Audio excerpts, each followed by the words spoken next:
Good morning. Good morning, all of our lovely peoples. Good morning. Good Gemini, you look lovely morning. today as usual in your blue. Thank you. So do you. So do you. All Oh right. my So we're going gosh, to get we're this gonna show have started. a next and and thank you to everyone who's tuned in. Thank you to the chat and everybody else who's just listening in for today. It's gonna be an explosive show. I'm ready to go. I'm so turned up. I don't even know what to do with myself. I'm All right. so turned up. I am so So much I to am so discuss. ready So to many sit things here and happening. pop my chops. I am. Yes. I'm kind of pissed about everything that's going on. So I have all of these mixed emotions because here we are.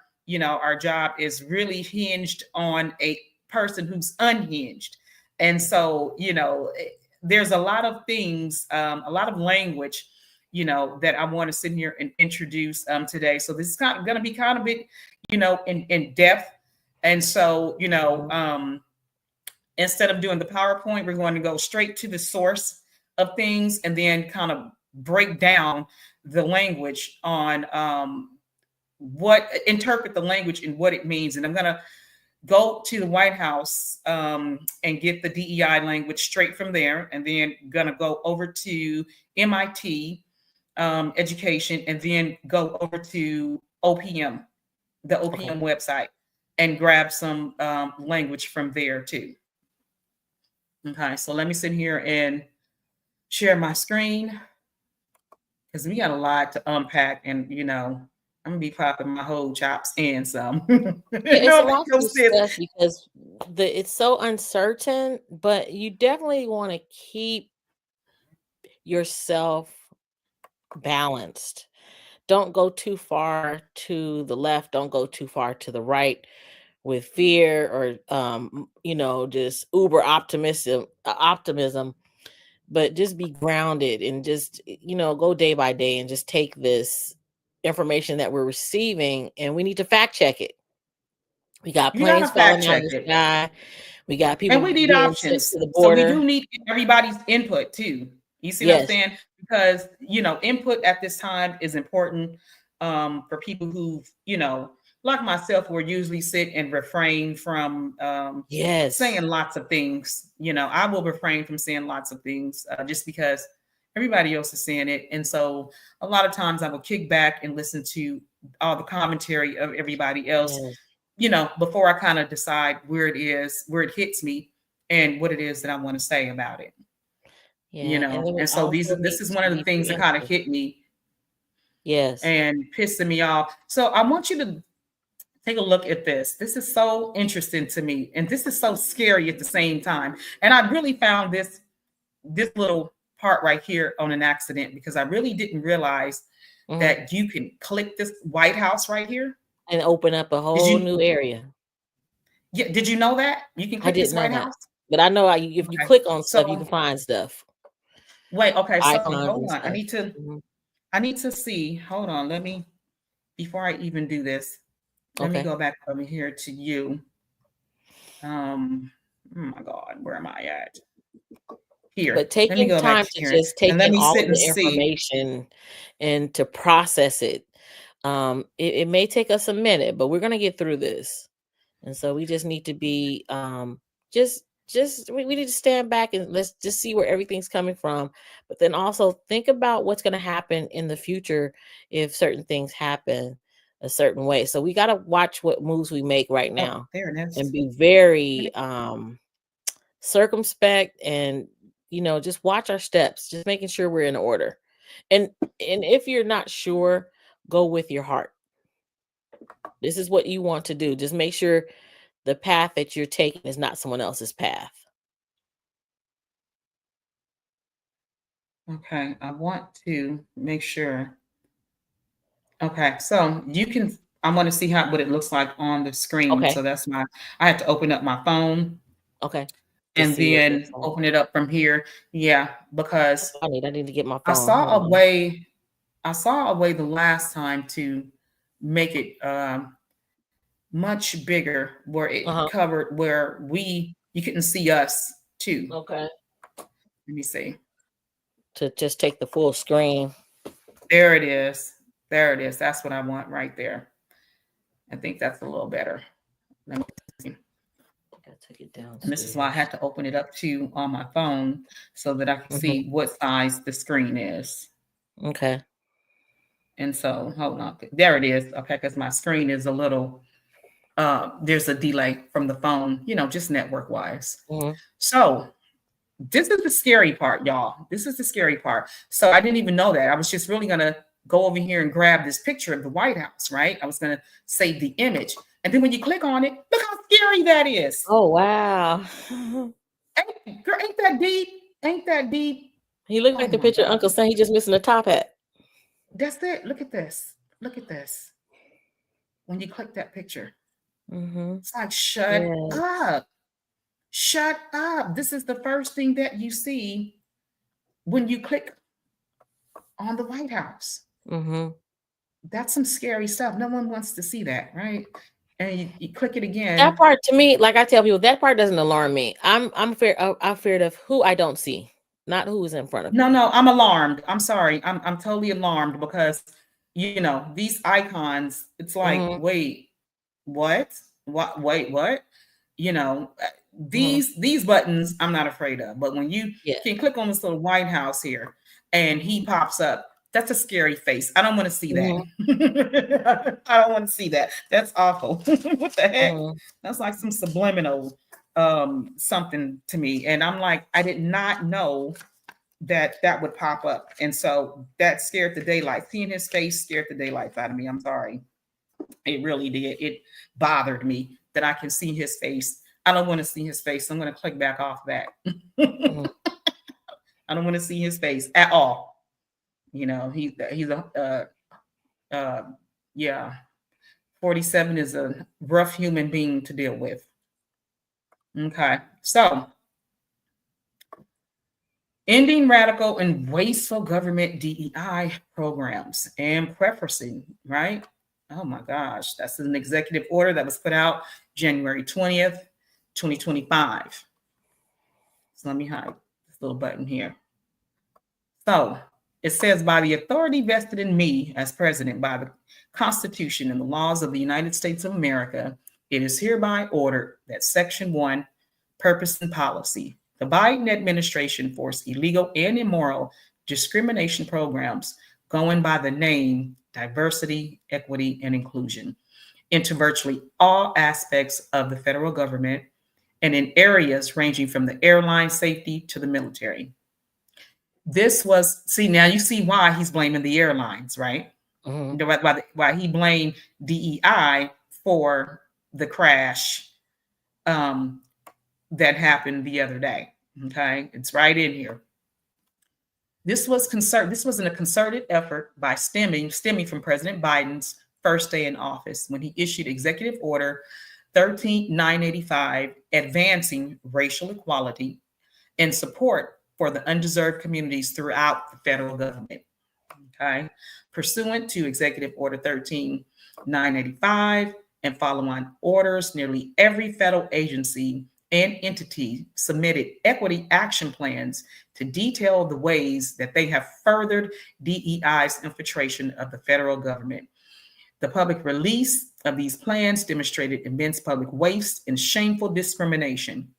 That ends today. Americans deserve a government committed to serving every person with equal dignity and respect and expanding precious taxpayer resources only on making America great. So, what kills me about just this opening right here is that he and the Republicans are always hollering smaller government, yet they step right on in to tell us what is racial equality, what is Mhm. equality, inclusiveness, and diversity.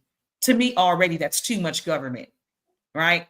Who are you to tell the people what those things mean? But yet, here he is saying smaller government, but I'm going to step in and tell you what you all should be thinking. And I'm going to give you the definition of racial equality, diversity, equity, and inclusion.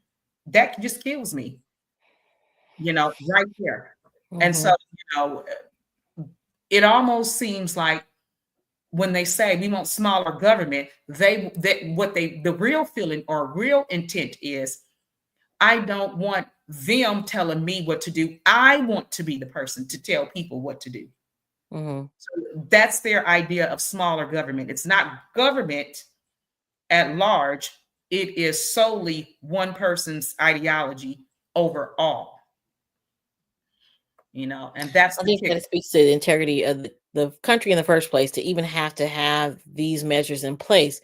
Everyone should be treated equally. Everyone should be treated with respect to their time, their talents that they bring to the table. If you're a business owner, 9 times out of 10, you don't care what the person's creed, color, race, sex is, if they are really good in their field. And so for this to even be taken out because it had to be put in the first place, it just goes to show you that we are still in perilous times. And so just brace Very much yourself. We so. have a lot to handle. 2025 is going to be a tough year, but we can get through it. Very much so. So then it goes into section 2, implementation. So the director of the Office of Management and Budget, that's the acronym OMB, is Hmm. assisted by the Attorney General and the director of. And don't forget the Attorney Generals. He fired a lot of them. So when he says Attorney General, he means the ones that he didn't fire because they are um, loyal to him. Okay.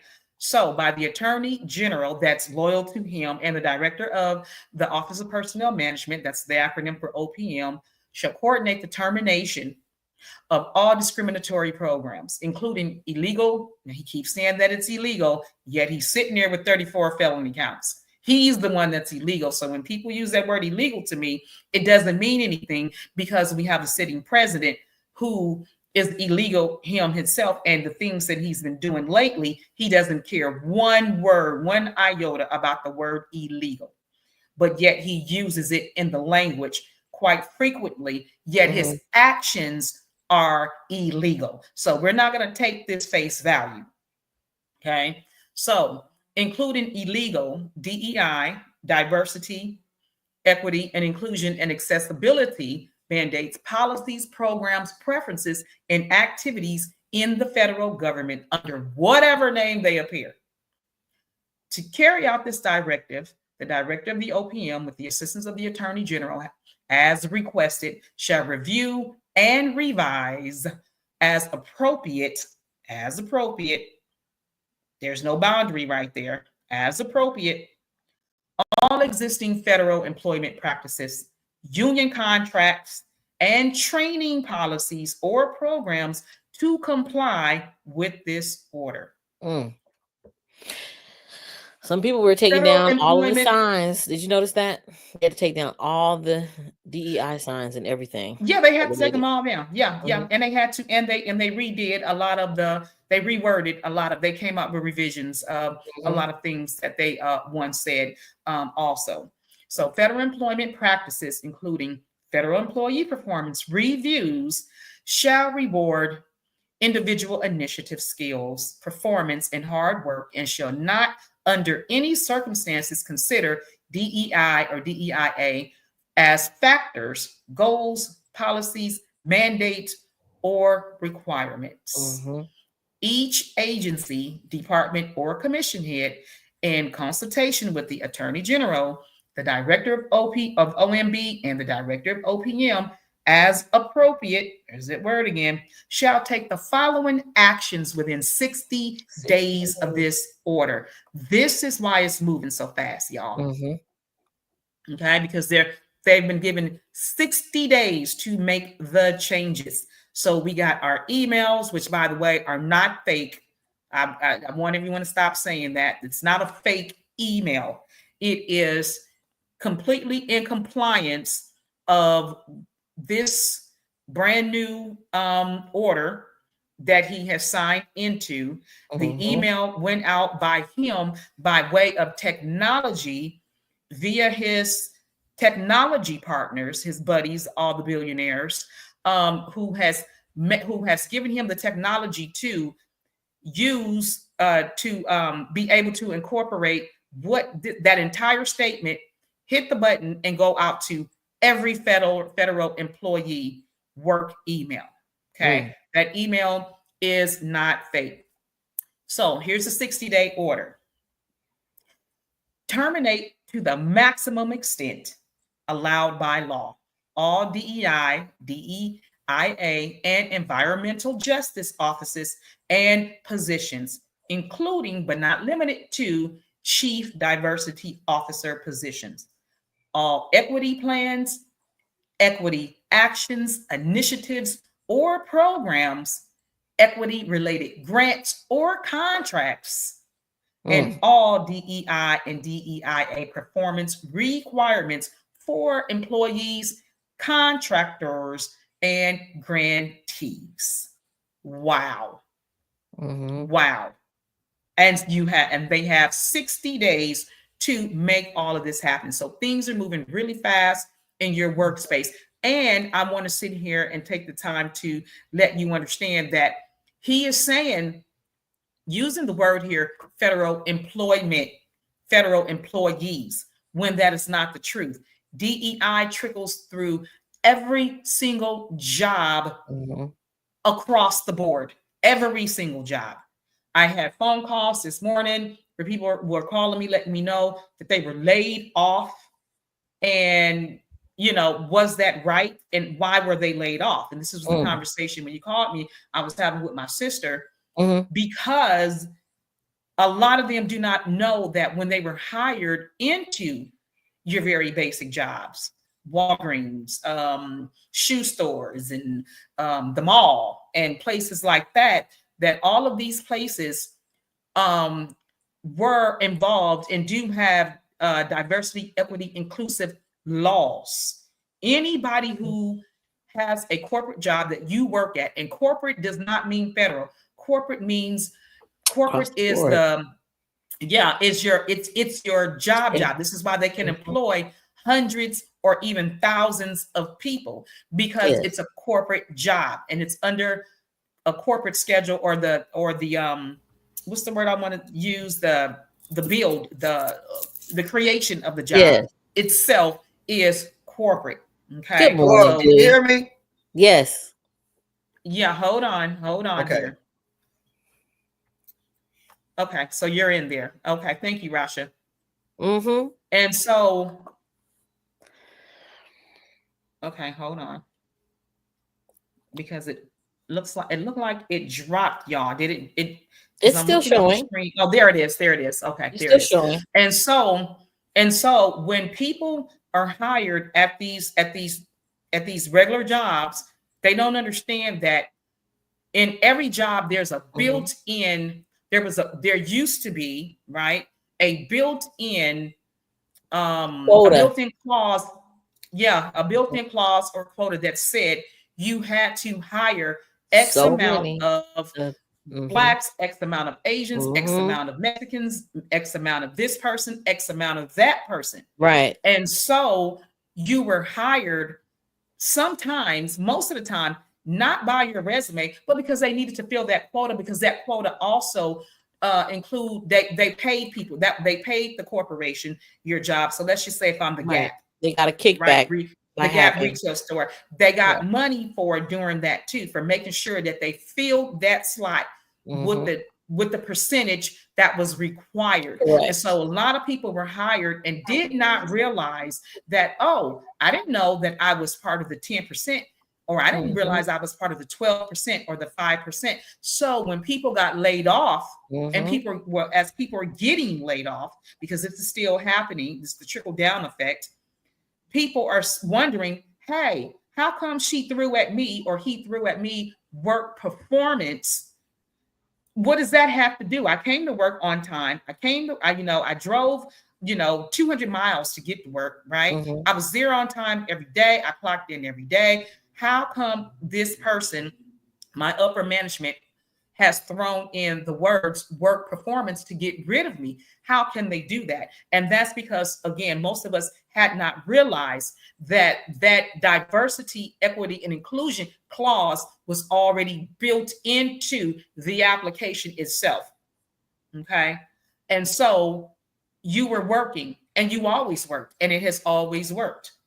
And so as people are getting laid off, they're in complete surprise. So when we're reading this and he keeps saying federal, federal, federal, I just want people to know that it's not only federal, that DEI and DEIA factor was included and built into practically every job across the globe, because that's just what it was. Okay. And so now people are getting laid off talking about work performance, because work performance is the brand new verbiage that is going on.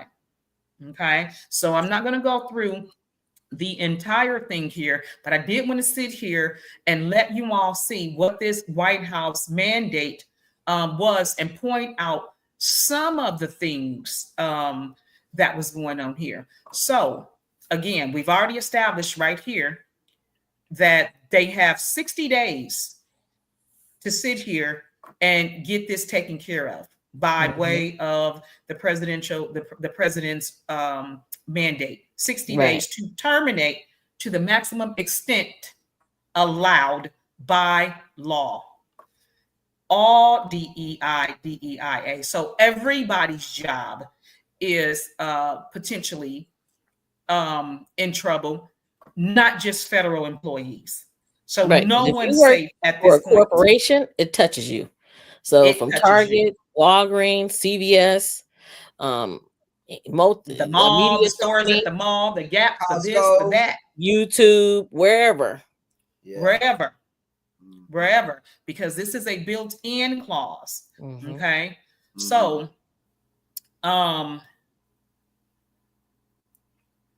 then he goes down here and breaks it down a little bit further, right? All of this is just, jargon and things like that.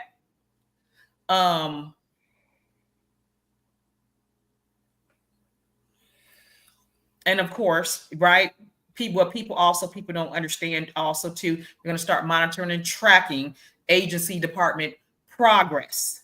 Okay, that's another thing right here. I don't think people understand what's getting ready to sit here and happen as this thing, but as it feels like it's just happening, and there's really not too much we can do about it, which is technically true, because there's going to be some other built-in things to this fallout and to this layoff.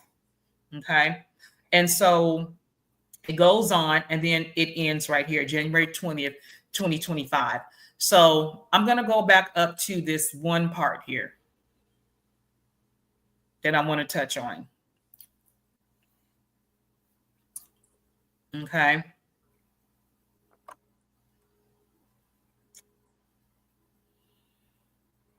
think it's here.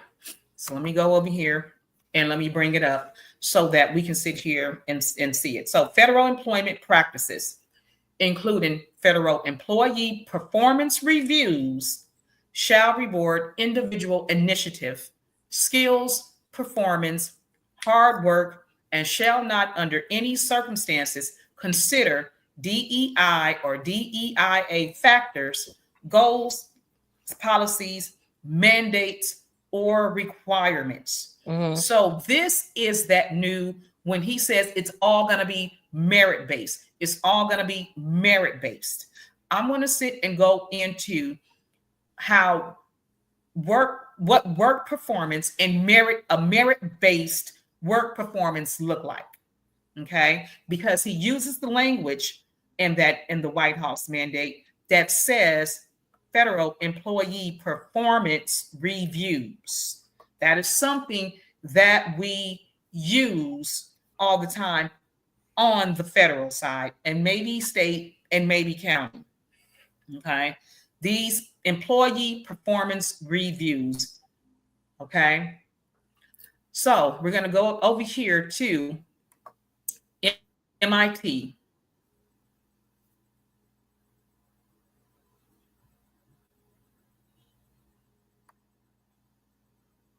And we're going to touch a little bit about how managers understand and apply merit in the workplace. Okay, because that's important to know, because your performance reviews, this is going to transition. It's going to go from an annual to a merit-based performance review. I don't think people understand that.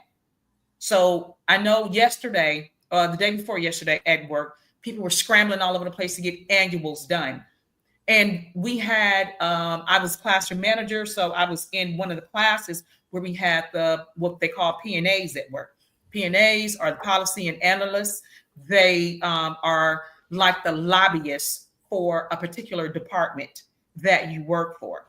And so I asked one of the analysts, I said, well, what about these new, the new measures that are going to happen? She said, what measures? I hadn't heard about anything like that yet. I haven't heard anything. I said, what's on the OPM website? She said, well, I don't know anything about it. So again, what irritates me about that is that while all of these things are happening, people are choosing to look the other way, close their eyes, and refuse to update themselves, which then in turn they cannot update you, and then you are the last person to find out about. I'm glad you said that, because that's the way it seems like when even when we would have changes in the workplace. I wanted to end there. Regulatory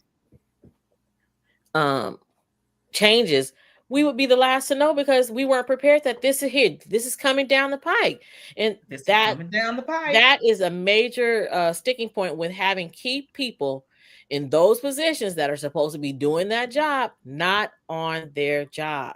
Boom. And that bothers me, right? Because if you are the advocates for us in our department, then you need to be on your job.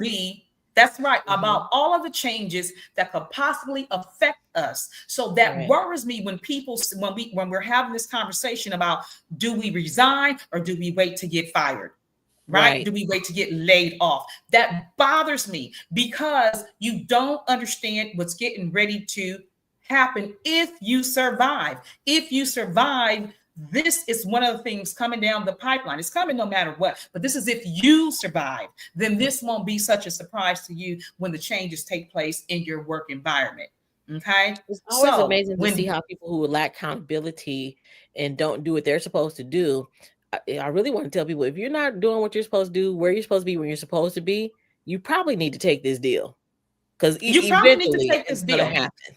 Well, we're going to sit and see why most people probably should take this deal, because this is why I'm breaking this down right now, so that you can understand the language and verbiage that they'll be using to get you, to ding you, to knock you off your square, right? This thing matters. The breakdown of it matters, because again, when people called me this morning and said, hey, I'm laid off, they were very surprised to learn that their application was under a diversity and equity and inclusion program in the first place. They didn't know that. They didn't know that. We're hiring you. We really don't want you, but we using you just to get this coin. No. We want you. And we think it's a good thing, because we're going to go into a little bit breakdown, a little bit of the psychology. There's some psychological language in here. Why the diversity, equity, and inclusion, why it matters to a lot of us. Some of us can get by on our own merit, but then there's a lot who can't. And that factored in greatly when people hired you. They took that into consideration, account. That, hey, we got this diversity right here, so we want to sit here and make sure we include said people. It was almost a reminder to do so, right? It was a reminder that you don't have to, right? But if the company wanted that kickback, and also too, it put in a reminder to your lowest managers to make sure that you stay inclusive. And here is the reminder. It was the diversity, equity and inclusive program that we had built into our workforce for a long time at this point. And so back a long time ago, we used to call it tokenism. We would call these people tokens, that they had to have this particular type of racial profile, demographic represented in their employment workforce. Rasha, I got a Right. Well, question I'm for you. glad they stopped calling it tokens, because Mhm, you're going to see in a little bit why you're not a token, why they needed a reminder, and mhm, why they need to be still reminded every day on how and why they should include mhm. other races of people, into incorporate them into your workspace.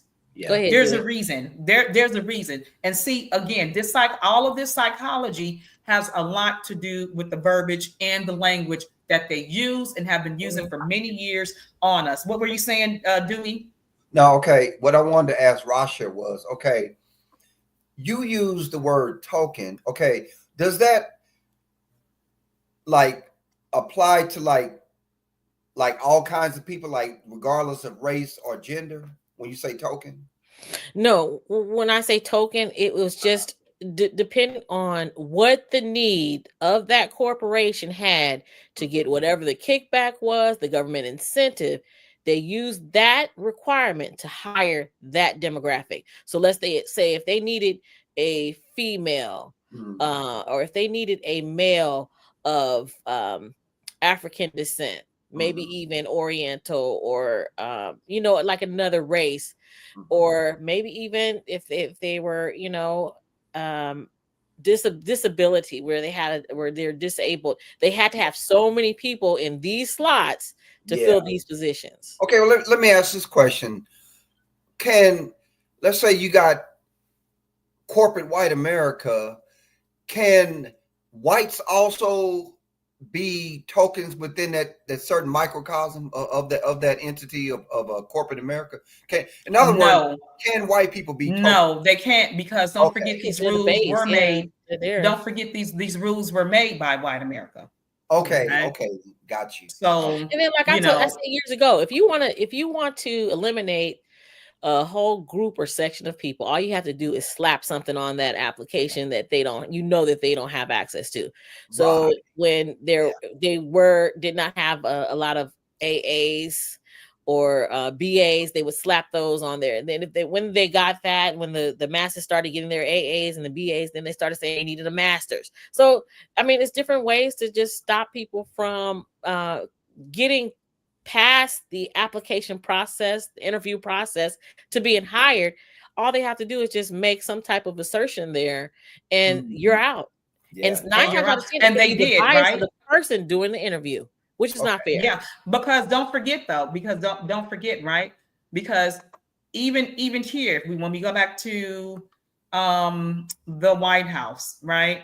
Mhm. Um, he said right here, um, Why are let you me looking go, for let that? me I was find thinking it. about like a major social media company, and I think they started like back in the late 90s. And I went back and I started looking at their pictures of their hiring force, and it was very one race based. And I was wondering, I was like, how come they weren't including all of these people back then? Because you need perspective if you're doing social media, from all the groups or walks of life that you're going to touch or enhance, or at least influence. The racial groups were not there, that should have been equally represented during that time. So I was like, Mhm. this is why we think, oh, they're so smart. But if you're trained to work a system Mhm. that is complex and you have the acumen and the training, it's not that you're smart, you were just trained. Yeah, there you go. There you go. That's good. That's a good sum. That's a good point. So, but Dewey, so Uh-huh. right here, right, Uh-huh. Yes. right, the Attorney General and the Director of OPM shall review and revise. And this is what Rasha is saying. All you have Okay. to do is change, right, some words, and there you go. Okay. There, So it there you says, go. to carry out this directive, the director of OPM, with the assistance of the Attorney General as requested, shall review and revise as appropriate all existing federal employment practices, union contracts, and training policies or programs to comply with this order. Mm-hmm. Okay. Mm-hmm. Yeah. Mm-hmm. Yeah. Yeah. And then they're going to, here it is, terminate to the maximum extent of the law, all DEI, DEIA, environmental justice offices and positions, including but not limited to the diversity officer positions, all equity action plans, equity actions, initiatives, or programs, equity related grants or contracts, and all DEI, DEIA performance requirements for employees, contractors, and grantees. Can I ask a question? Yes. Okay, I don't want to get off subject, but this is relative to what we're talking about. Mm-hmm. Okay, and this has been in the headlines as of within the last day or so or two.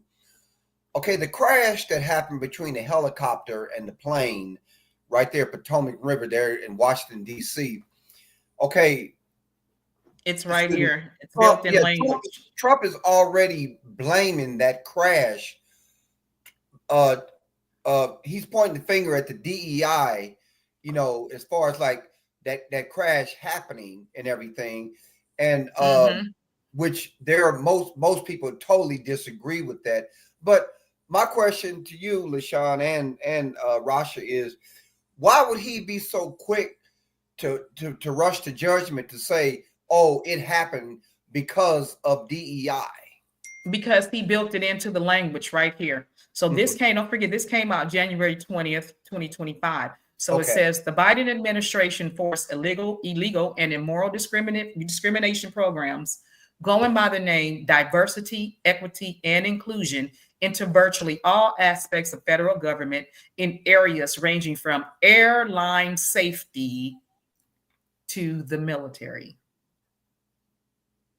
Airline safety. And so he forced those people out because they were another group of people who probably didn't realize that their applications were based upon this DEI, because diversity, equity, inclusion is not just race. It also says you have to hire a set number of people who are qualified here, a set people who may have credentials here, and a set group of people who may have this and that there. So they had to resign. This is why they were understaffed that day. He built that into the language. He built this airline safety into the language long before the crash happened. He made them resign long before the crash happened. Then all of a sudden we get a crash. Okay, part of his argument is that the air traffic controllers were poorly trained, and that was part of one of the biggest reasons from his point of view of why the helicopter and the plane crashed, because the air traffic controllers were poorly trained, which I disagree with that, because there have been plane crashes throughout history where they crashed and the air traffic controllers were very skilled people, and a lot of times a lot of errors on their part, not because of the air traffic controllers. So I just thought I'd add that in there. So I want to go back to what Rasha had just said. Rasha, you said that when they train you, you are not smart, you are trained. I like that statement. Yeah, that's a good point. It doesn't make you smart. We give these people all these accolades and they're smarter, they're genius, and they're well versed in the application of these devices that were launched by their company. They've played with it. They've worked it out. They know the ins and outs of it. They know what the little cues are, the shortcuts and the tricks on there. They're trained. Yeah, they are trained. They are definitely trained. But let me get back to this before I lose my focus, because I wanted to, go through this and then, have some conversations about it, as we're going through it. Okay. So this is from MIT, right? Management Executive Education. This is the School of Business, pretty much. And so he says that most executives today understand that if their companies are to thrive in an increasingly competitive and dynamic marketplace, they must hire and retain the most talented employees. Now, I'm pulling this up because 47 has said that no more jobs based on DEI. Now there is a merit-based, we're going back to the ways of merit-based. Merit-based is not new. It's something we've always had before the DEI. Okay, so we're going to go through this so that you can catch what had happened. Okay, so they must hire and retain the most talented employees. This has created imperatives to recruit candidates solely on the basis of merit and reward and promote employees based on their work performance. Adding to these increasingly competitive pressures, companies are now at the center of intensely charged debates about racial and gender inequality, facing a greater need than ever to demonstrate a commitment to diversity, inclusion, and racial justice. Corporate executives and even those with openly progressive ethos have struggled to rectify demographic imbalances in their organizations. For example, Google's U.S. workforce is just about 32% female and only 3.7 Black. Okay, and that's per the Google Diversity Annual Report for 2020. So to improve the recruitment and retention of underrepresented employees, and importantly, to show that their decisions about whom to hire, reward, and promote are based on an objective, fair, unbiased criteria. Some companies have become eager to dismantle any role that bias might have played in the employment decision and the outcomes. So, in the research of over past 10 years, they focus on the role that merit and merit-based work practices play in shaping employees' careers today in the workplace. In particular, they focus on the understanding which conditions the practice of merit-based evaluation and how it can reduce biases and factors around such things as gender, race, and national origin. What this person has found is a variation in how managers make merit-based employment decisions, depending on the organizational context they work in, well as the characteristics of the individuals they evaluate. So while this research showed that mediocrity was clearly associated with biases in favor of the white male employee, and they were unclear why that was exactly the case. Because that was the intent of the owners or the people or principals in charge of those companies. They directed who they wanted to hire, when they wanted to hire, and how they wanted to hire them. And incidentally, funnily enough, I'm thinking about the same company that's being represented in this article. When I look back over the pictures, I'm thinking there should have been a lot of diversity back then in the 90s, and it was not.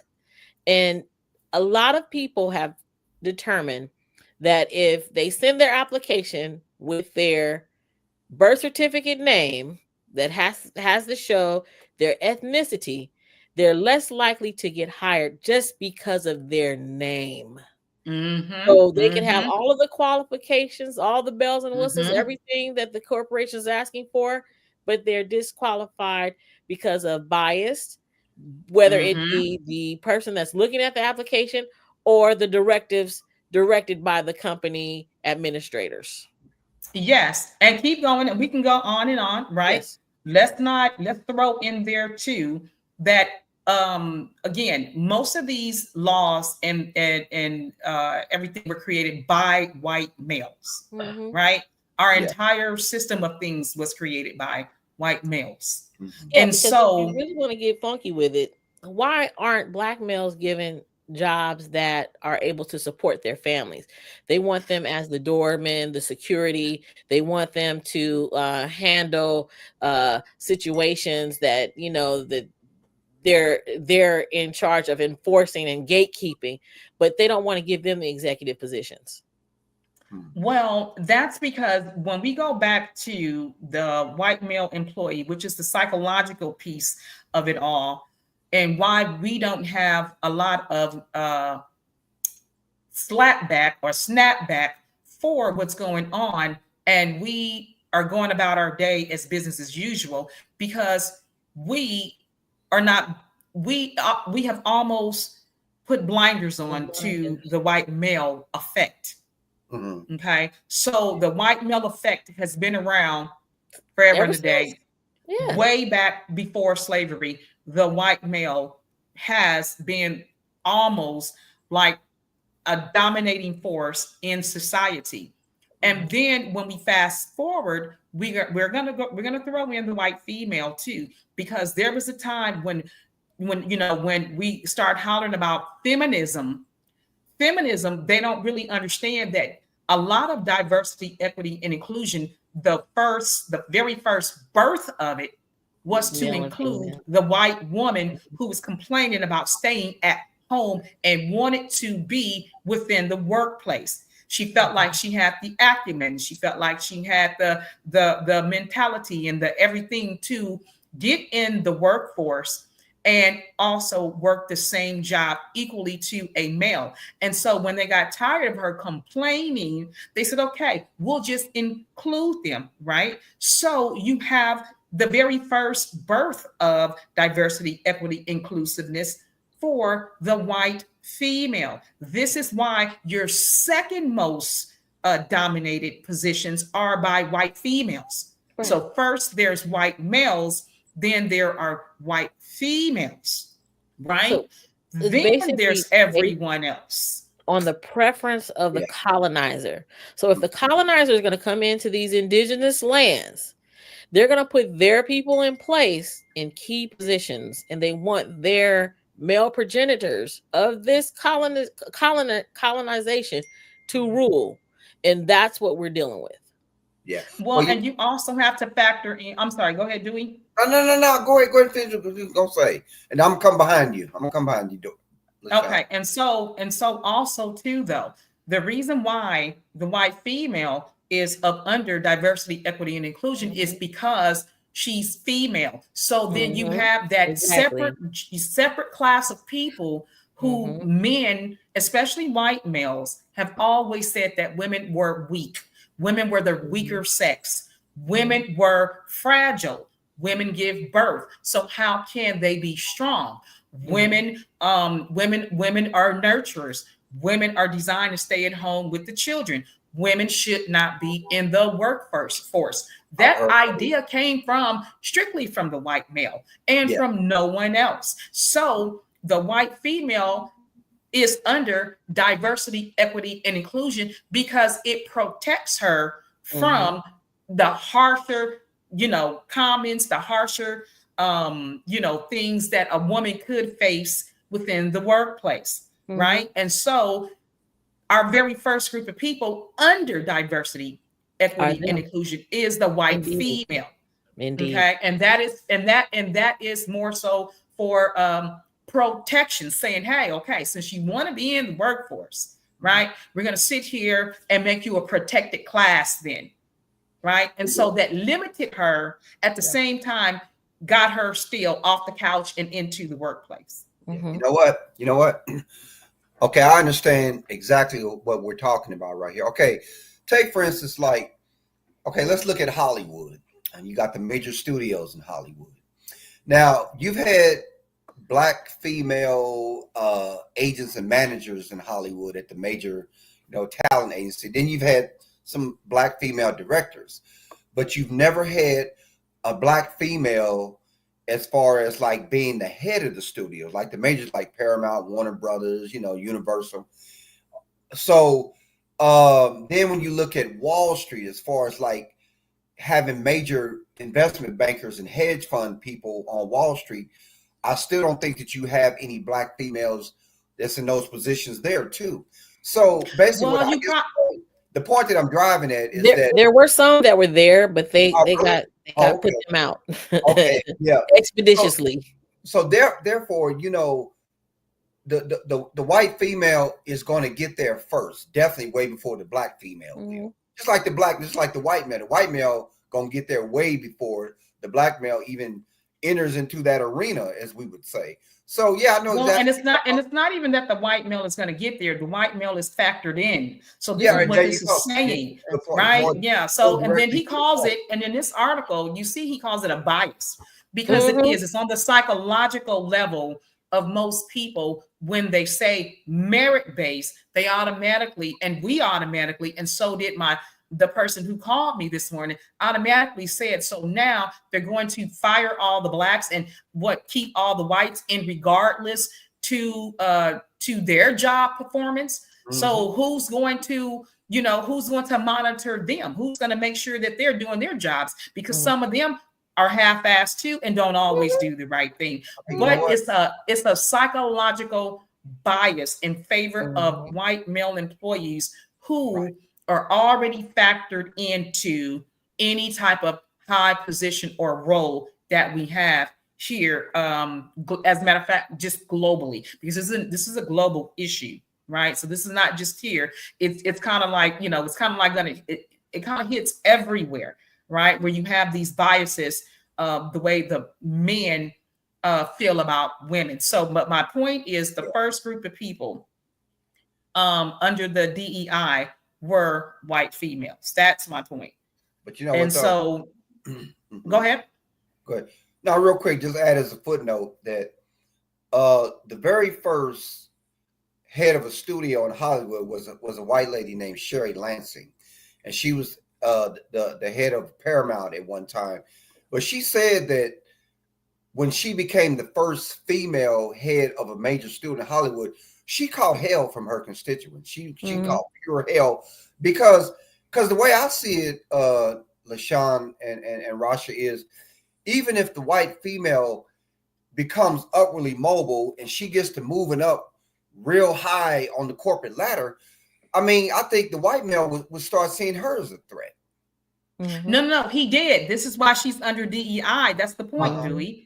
Right. Yeah, that's what I'm saying. That they did see her as a threat. This is why the DEI was created. They did. This is why I said she could move up, but not too high and not too low. Right. Move up over it put her in place just enough to get off the couch and get into the workplace. Yeah. You see what I'm saying? So yes, so as time went on, did they include other races of people, right? Who they felt like could not get on their own merit, like Rasha was saying, by a name. So if your name is going to stop you from getting a job, then it has to be something else to get these people into the workplace. And again, this happened so long ago that most people do not realize that it's already built into the application process. I heard some people, a conversation on the internet not too long ago where black men were saying, I ain't never known a black man to get a job that from the DEI or affirmative action. That's because they never told you that. You were supposed to know that. If you knew your history, you would know that it was already built in long ago, years ago. And so if you are a younger person, you have no idea what is going on and how that application for the job that you are working today had a built-in filter for that application.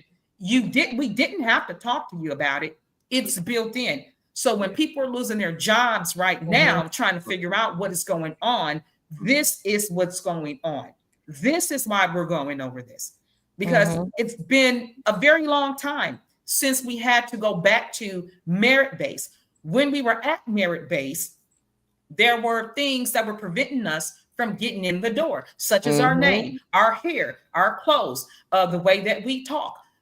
They factored into, there was a video, there is a video floating around on YouTube right now about how they were teaching white people to go out and canvass and look for certain Black people and kind of train them or retrain them to fit into the consumers. There's a video floating around about how Black people were consumers and they were training white men, not white men and women, white men specifically, how to market products to Black families. They were saying, taking into account all the psychological pieces, all the scientific pieces, things that, hey, they like this color, they like this flavor, they like this on this day of the week. Here are their calendar days. Here's how you're supposed to approach them. Here's their mentality. Here's their conversation. There's a video floating around from a long time ago.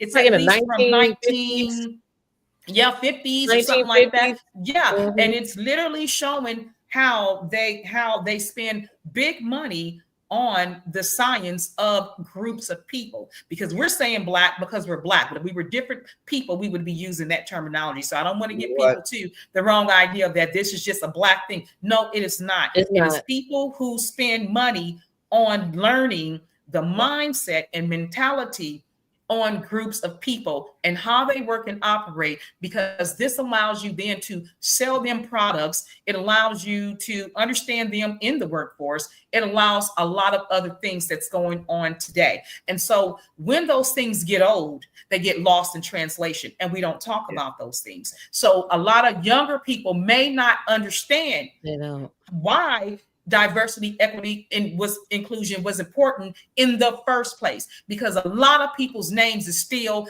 Demir. A lot of girls' name Charles Zeta, Lakeisha, Makunda, anything with Sha in like it. that.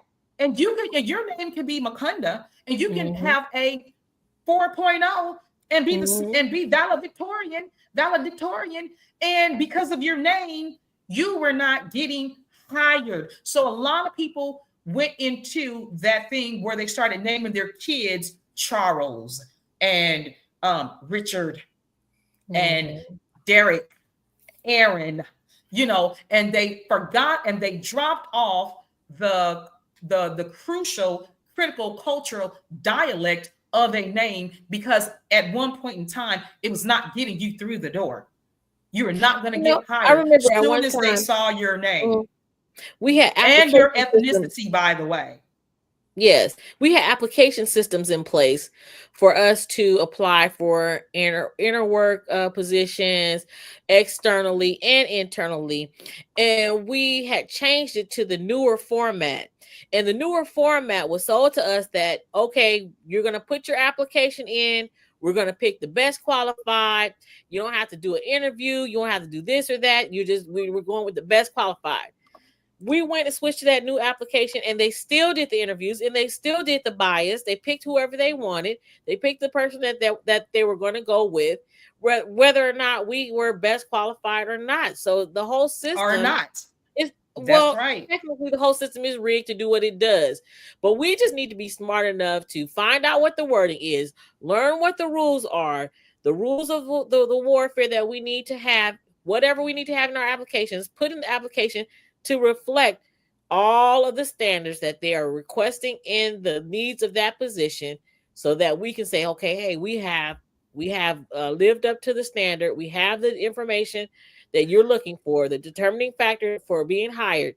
So why aren't you hiring us? Well, it's at this point, because this is 2025, we have to take that to a few steps further, right? So let's finish getting into it. So the merit-based system, this is OPM's, the United States Office of Personnel Management website here. And we went from MIT, right? And how managers understand and apply merit in the workplace. And we're going to go over directly to the workplace. Okay, so this is the workplace, OPM. There's lots of companies, especially federal agencies, up underneath the workplace. This is why here, when you go back to the original White House directive, the people that he put in place in section 2 for under implementation shows the director of the Office of Management and Budget, which is OMB, and also assisted by the Attorney General and the Director of Office of Personnel Management, right? They shall coordinate the termination of all discriminatory programs, including illegal DEI, diversity and inclusion, and accessibility, which is the DEIA. They are in charge of implementing the termination that were the old mandates, policies, programs, preferences, and activities in the federal government under whatever name they appear. And I'm wondering what's going to happen when I know we're actively looking into getting lawsuits started, injunctions, court orders. So it's going to be a lot of legal things that are going to be happening. There's going to be a lot of legal things. Yeah. So merit systems, principles, and performance management. So this is why now we're over at the OPM.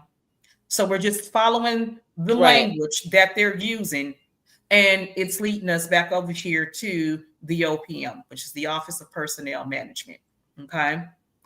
So it says the common conception of federal government merit system principles is that they are designed to ensure fair and open recruitment, competition, and employment practices free of political influence and other non-merit factors. Free of political influence. How is that possible when this is the political influence? Are we serious right now? This is what I keep saying. What is going on here? That's like either they think we're all crazy. It's a new slavery era. Yeah, they must think we're all sleeping still. Good point. Right? Very good point. Who does that? Who says that? Right. Yep. Who says that? They could push us back into slavery. They would do it tomorrow. It's happening right before our eyes. It's happening right before our eyes, and I keep saying that. Right? Oh Lord. Yeah. So we got a lot of work to do. We gotta influence and other non-merit factors. Non-merit factors, free from that, it says. Although that is certainly true, a closer reading of those principles suggests a much broader policy objective that relates directly to managing the ongoing performances of the federal workforce. And in fact, the Civil Service Reform Act of 1978, which incorporated the merit system principles. So 78 goes back to 78 is when they started incorporating this. And this is why I said it's not new. Merit base is not new. We're just going back to it. Okay. Into law in section 2301 of Title V United States Code stated as a national policy that to provide the people of the United States with a competent, honest, and productive workforce, and to improve the quality of public service, federal personnel management should be implemented consistent with merit system principles. Okay. So the Congress intended these principles, stated expressly in the statute, to guide federal agencies in carrying out their responsibilities to administer the public business. So, merit system principles. Here it is. With the deregulation of performance appraisals, isn't that what we use, Rasha? That's what we use, performance appraisals, okay? With the deregulation, understand this word here, okay? Which means they're going to get rid of this. It's no longer regulation. They're going to get rid of this. So with the deregulation of performance appraisals and awards, agencies have been given the authority and freedom to manage performance effectively. But delegation and deregulation and simplification also means increased accountability. What does that look like? We don't know. Because they have not. They're gonna make you answer for stuff you have to answer to. Yes. Can I ask you a question? Because that was let me always... finish this paragraph. Let me Okay, finish this go ahead. paragraph. Every time I take a be getting ready to read to Yeah, the we right, hitting I her. can jump in. But hold on. Let Good me morning, finish the good paragraph morning, and then, Sakina. so keep that in mind. So the merit system principles provide a framework for responsible behavior and are key mission successes. The 5 component processes of effective performance management is planning, monitoring, developing, appraisal, and rewarding. These all reinforce and are directly supported by some key merit systems principles highlighted. And then we're going to get into that. Go ahead, Sakina. Okay, so when this was my question. So when y'all do your Appraisals. performance appraisals, this is when y'all get ready to do the same thing for what raises. Yes. Is it not? Okay, so We determine if a person is successful, fully successful, or not met by it's called measures. Measures and is it measures and balances? Measures and Balance measures. business. Yeah, business there you go. results. Balanced measures. Balanced Okay. business measures. So now this same due process is the same due process for warrantings and warrants for what y'all call pink slips for it's the same kind of due process for when you're writing somebody up and for I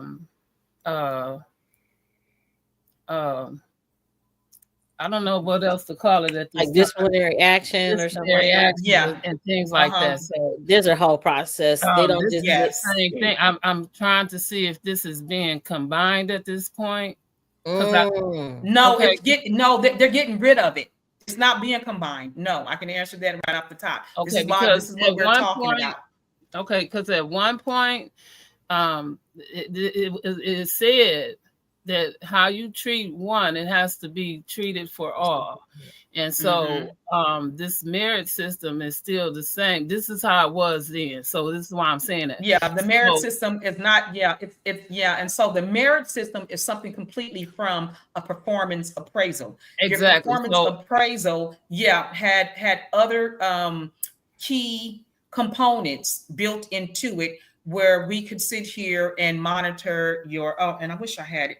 If I have my other laptop, I will pull it up. The things that we use to measure an employee to determine if they're successful, fully successful, or if those measures are unmet. And some of it had to do with conduct, and different things that were designed in the workplace. Okay, so this is my last question, and then I'm gonna go back and let you go back. So, at one point before I got into the job itself, I worked at a like a SEEK.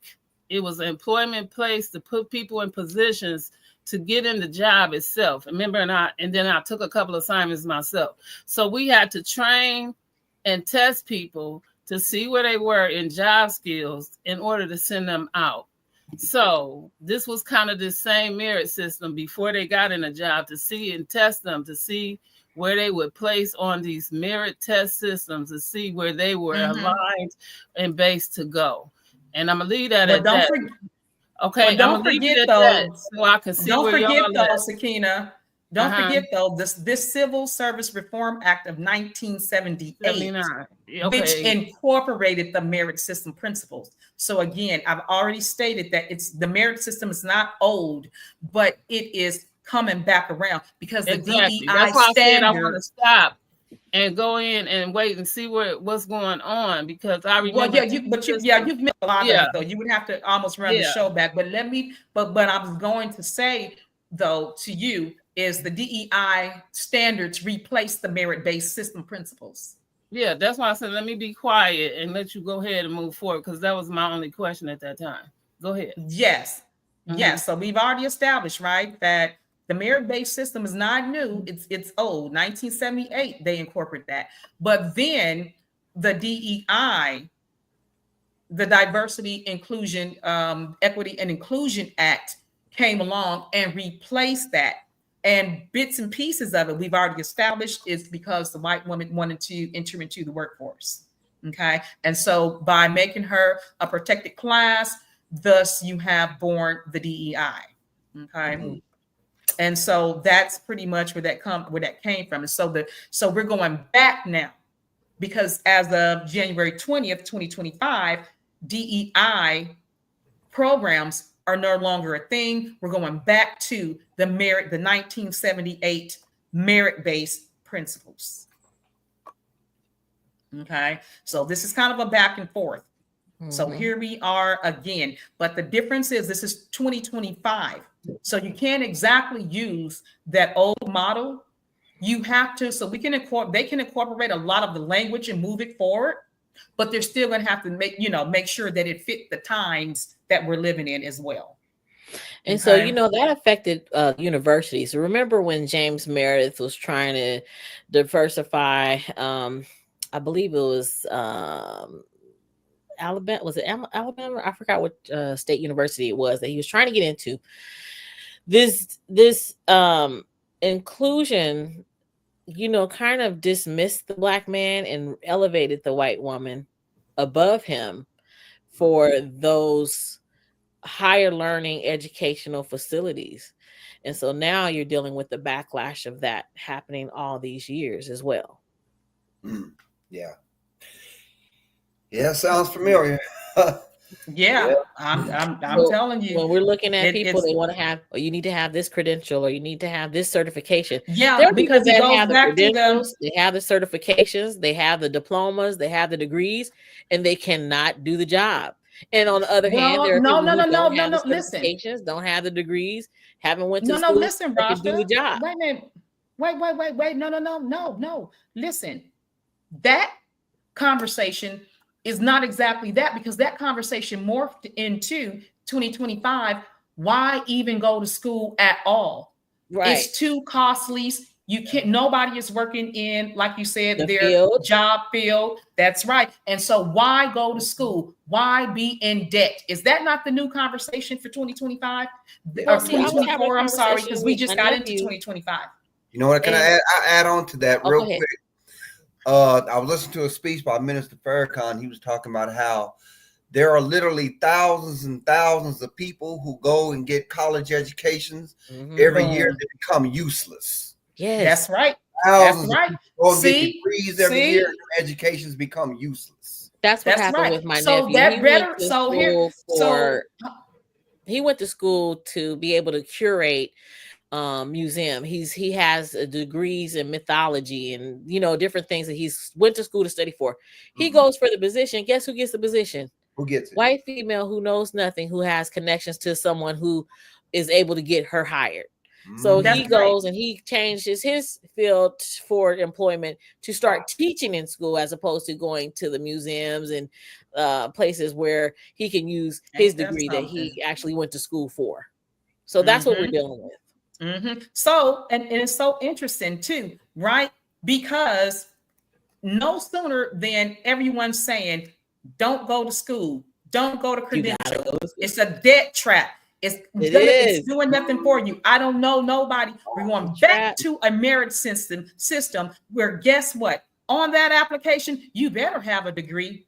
You better have some trade skills, because going back to this merit system principle, that's going to be one of the defining factors, whether they keep you or not. Yeah. Sakina, how about that? So again, all this stuff that we put out there, right? Put out there when, especially these young people, because again, they don't know their history. And I will continue to say that they do not know where we came from, and they do not know what it looks like going forward. So they are the new Uncle Toms that they've been always calling everybody else. Quick to call somebody else Uncle Tom, and don't even understand what one is. Right. And when they don't even understand it's a backlash that they feel when they start to get the discrimination, when they're putting in their application, they're trying to figure out why they're not getting hired. And it's really eye-opening and disheartening. But I know Sakina wanted to say something. Okay, so again, one of my questions is because again, so I noticed some of the test skills and whatnot was based off of education and the knowledge, but then again, some of it was based off of the know-how and the seniority in the knowledge of doing. And so a lot of people at one point, it was about these intertwined connections and whatnot, but then later on it became because this person knew and did the work. So a lot of people got bumped off because although you may have had you may have got this degree and you got out of school, but this person had been in the field and did the work for X amount of years, and you just graduated with X amount of knowledge. So that's why this person was more qualified, and that was the merit system as well. Now, colors made a racial decision. So this is why this I-9 form, this part of this problem is out of the system as well, based on diversity and whatnot, because with the HBCUs and whatnot, you couldn't tell who was who. So they were taking pictures of your ID and then doing background checks, but then that became illegal. So they couldn't take a picture of your photo ID anymore. We had to go off of just the I-9 form. And so your name, sometimes you couldn't tell, like Kamala Harris' name, you wouldn't know she had a white husband until you saw him. So it was things of that nature. You had to go off of that. Yeah. Right. So you couldn't go off we did touch on that. Okay. Yeah, we touched on that. Okay, so yeah, we touched on that because this is why we're saying, because this brings me back to my initial point, saying how young people did not understand, because I heard it, you know, we touched on it based upon a conversation. I heard a guy on the internet say, I don't know nobody who ever got a job based upon the DEI, and I never know nobody black to get a job from affirmative action. And I'm saying because it was already built in, because we've already, it's been established so long ago that if you don't know anything about history, you do not know that your application had a built-in factor. The reason why you got hired was due to diversity, equity, and inclusion. And so when you're young and all of these things are going on, what happens is it gets lost in translation. The information gets lost in translation. So it's not a such thing as a person who knowing a person who got hired. No, that person did. You got your job. I got my job. Several other thousands, hundreds of thousands of people got their job based upon a built-in factor that helped us move past them seeing that your name was Deron and that her name was Makunda, that kind of thing. So that you can sit here and take care of your family the way that you needed to and receive a paycheck bi-weekly or salary. Yeah, whichever way that works. Y'all been getting it in while I've been crying. Go ahead. Let me shut up. Just like you were saying before, how they did the study on how we spend money and how you can determine what these particular people are going to do. They will come into our urban areas. And I remember taking a test for a police department. They paid us, I want to say $10. They came to the community college in the urban area to take the test so they could determine how will we answer these questions. So things are by design. We still have to remember that they're studying us for how we choose, make determinations, how we answer questions on tests, so they can determine what they're going to put on this application to either include or exclude. Because all they have to do is change the word. Okay, and so that leads me into what we're going to talk about right here: the concern for public interest. Because look how that's a defining factor. So you're right on time with that, Rasha. Right? It's a defining factor. Concerns for the public interest. You would think, why would there be a concern for the public interest? Right? So it says planning and establishing clear performance goals is the fundamental performance management process for managers and employees. So establishing clear performance goals. How do you get a clear performance goal before you even get the job, right? It's Well, because of the data that they've already tracked. Okay. So acknowledging and including studies. customers. Mhm. Would you say, Dewey? I said they do studies. mhm. Yes. And they have the think tanks. Yes. They have those think tanks Yes. that go in and look at the data. And that's all across the world. Okay, when it comes to the Black community, they look at our spending patterns. They look at the crime rate. They look at the birth rate. They look at a lot of things. They And look at this is there's 20 so to many 30 years defining in factors. planning. Yeah. They're planning all Yeah. this stuff out. So we're behind. Yeah, We are way behind the Behind. times. And oh my gosh. Okay. That makes we're so behind. I keep saying that Yeah. people are not looking at history the correct way. And one of the things I always say, and I stand on, while they were talking about civil rights to us, hosing people down with water hoses and letting dogs bite us, you had a president who was signing into office. That's right. The way of the world. So Going that's why I was saying, if without we're us. looking at They plane literally, crashes, hold on, let me finish. Go They ahead. planned a whole future without us because Mhm. they kept us That's the utopian distracted society. by simple things. We wanted to vote so badly that we played ourselves, did not Exactly. see what was coming down the pipeline, and they rewrote an entire future without us. And It's so when we happening got now. these metro downtowns, Mhm. you wasn't gonna find a single skyscraper with our name on it because we were not even a factor at that point in time. So we are always the last one to know. We're always getting left out. If we do not understand what's going on today, we're basically already rewritten out of history again for this particular future. And I'm saying, aren't we sick and tired of that? Aren't we sick and tired of being the low man on a totem pole? Aren't we sick and tired of not really being there when things pop off so we can know how to plan and govern ourselves accordingly when these things happen?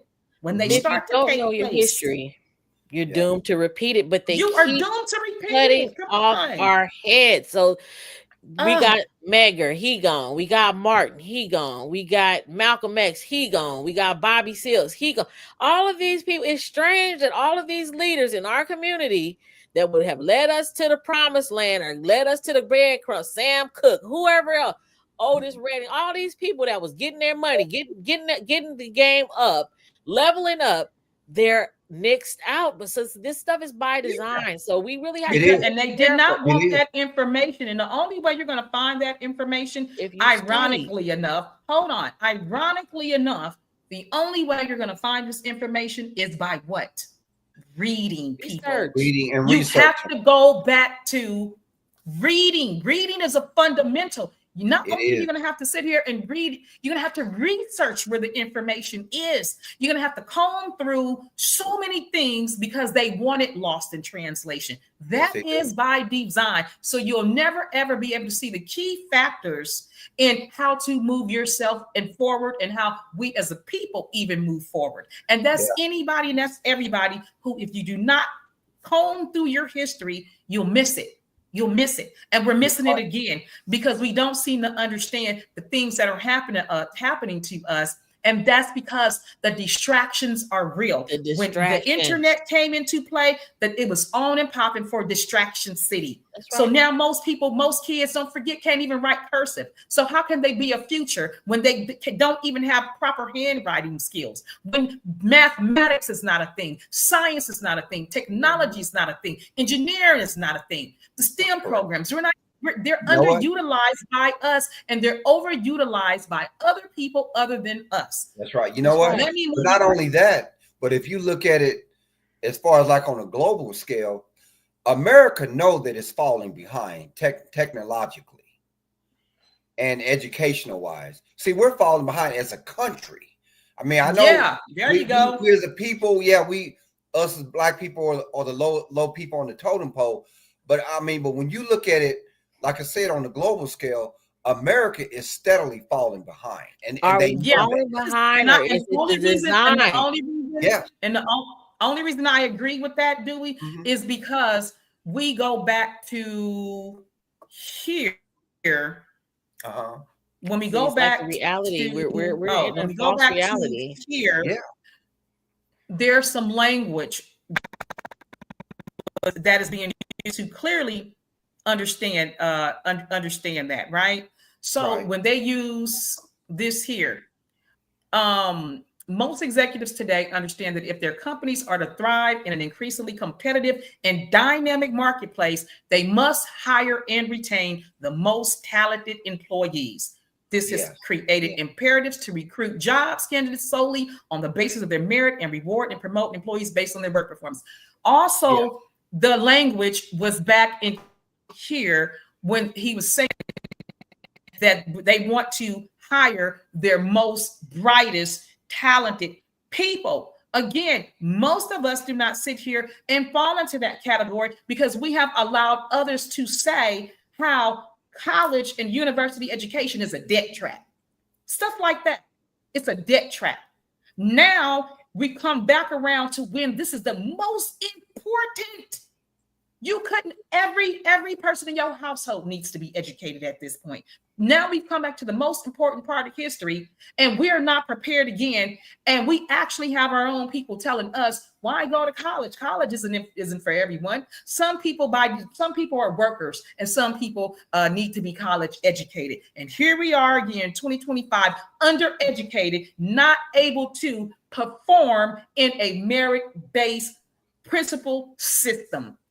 Here we are again, caught off guard, not being able to perform at our best and be our best because we have allowed the distractions to become so loud in our mind that we totally miss all of these opportunities to get free education, to get free trade, to get free internships, to study and practice under people and see how they worked and what they were doing. Instead, we decided to watch social media and tell everybody how college and education was a waste of time. No one was getting a job anyways in their field, and all they did was spend $100,000 unnecessarily. And we're back to a point in time when it matters more than ever if you are educated.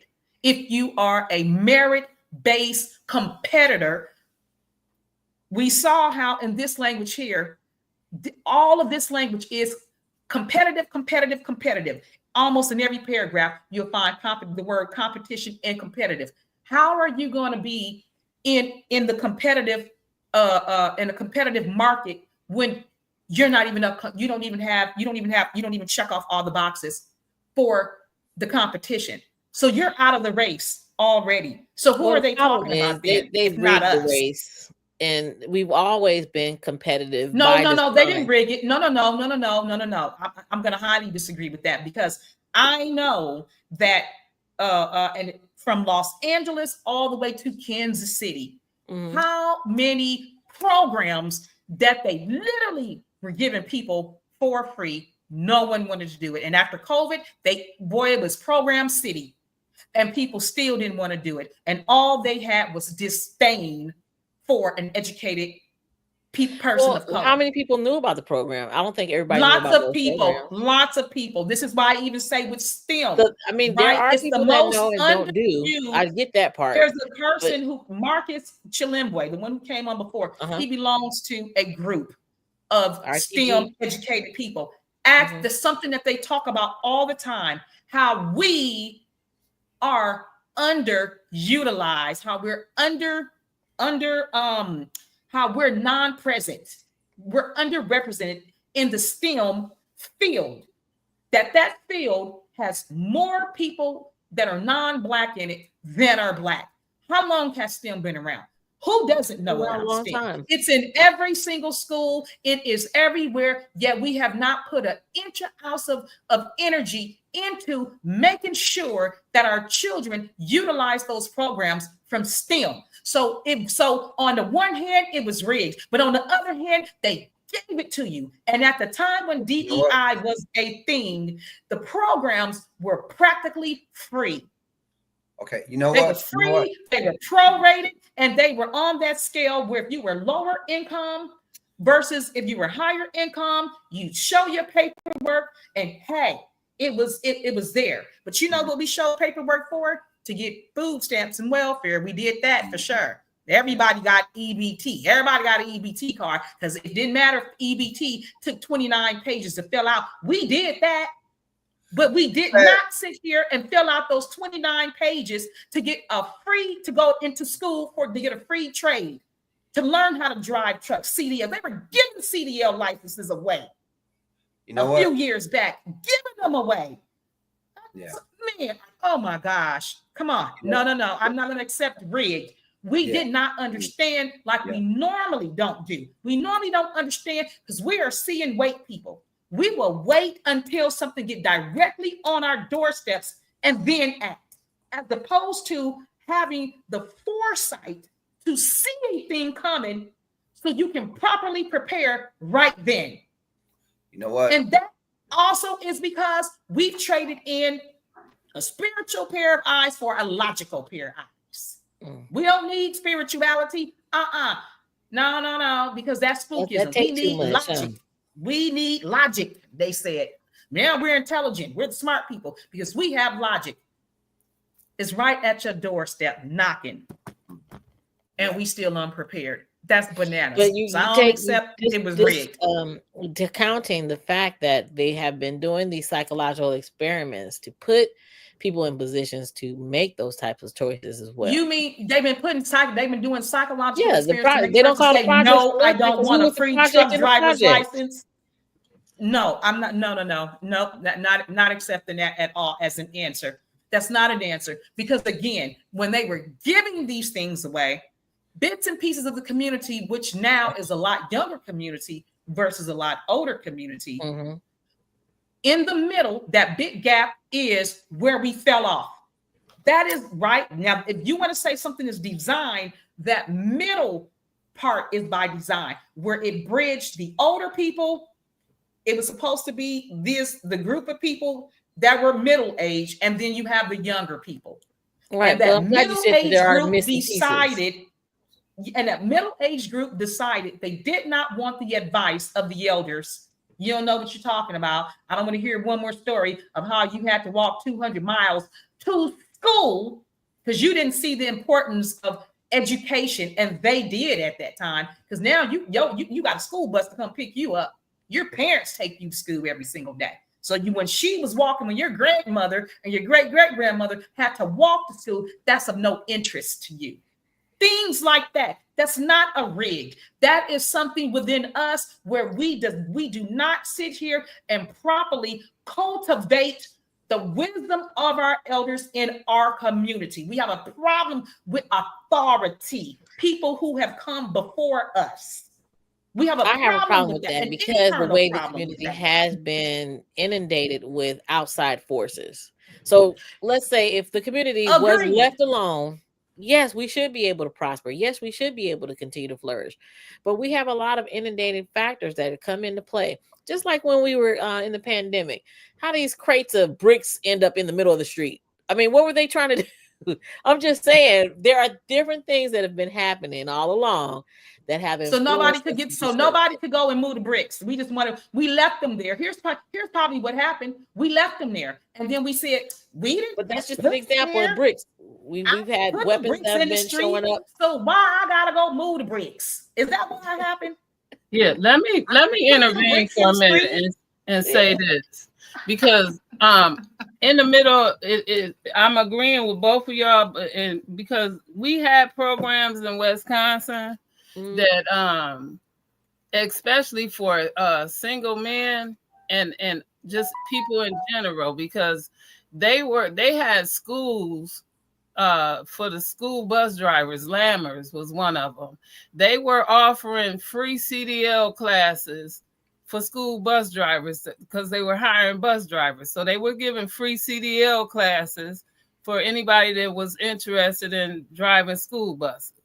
They were giving free CDL driver's lessons. So you didn't necessarily have to just drive the school bus, but you were getting free CDL driver's lessons. Yeah, you could have drove anything that requires a license. Free SR 2020 for drivers that needed SR 2020 to get their driver's license back, right? Yes. So this is the programs that you are speaking about, right? That would eventually one of the programs, yes. Yeah, so again, they were offering these programs that the elders were talking about, but again, people were not taking. So these jobs led to construction jobs and whatnot, because these programs that y'all talking about that they took away were they wasn't for the higher education, but they were for laborers. Right? They were they were a trade. They were a trade, right?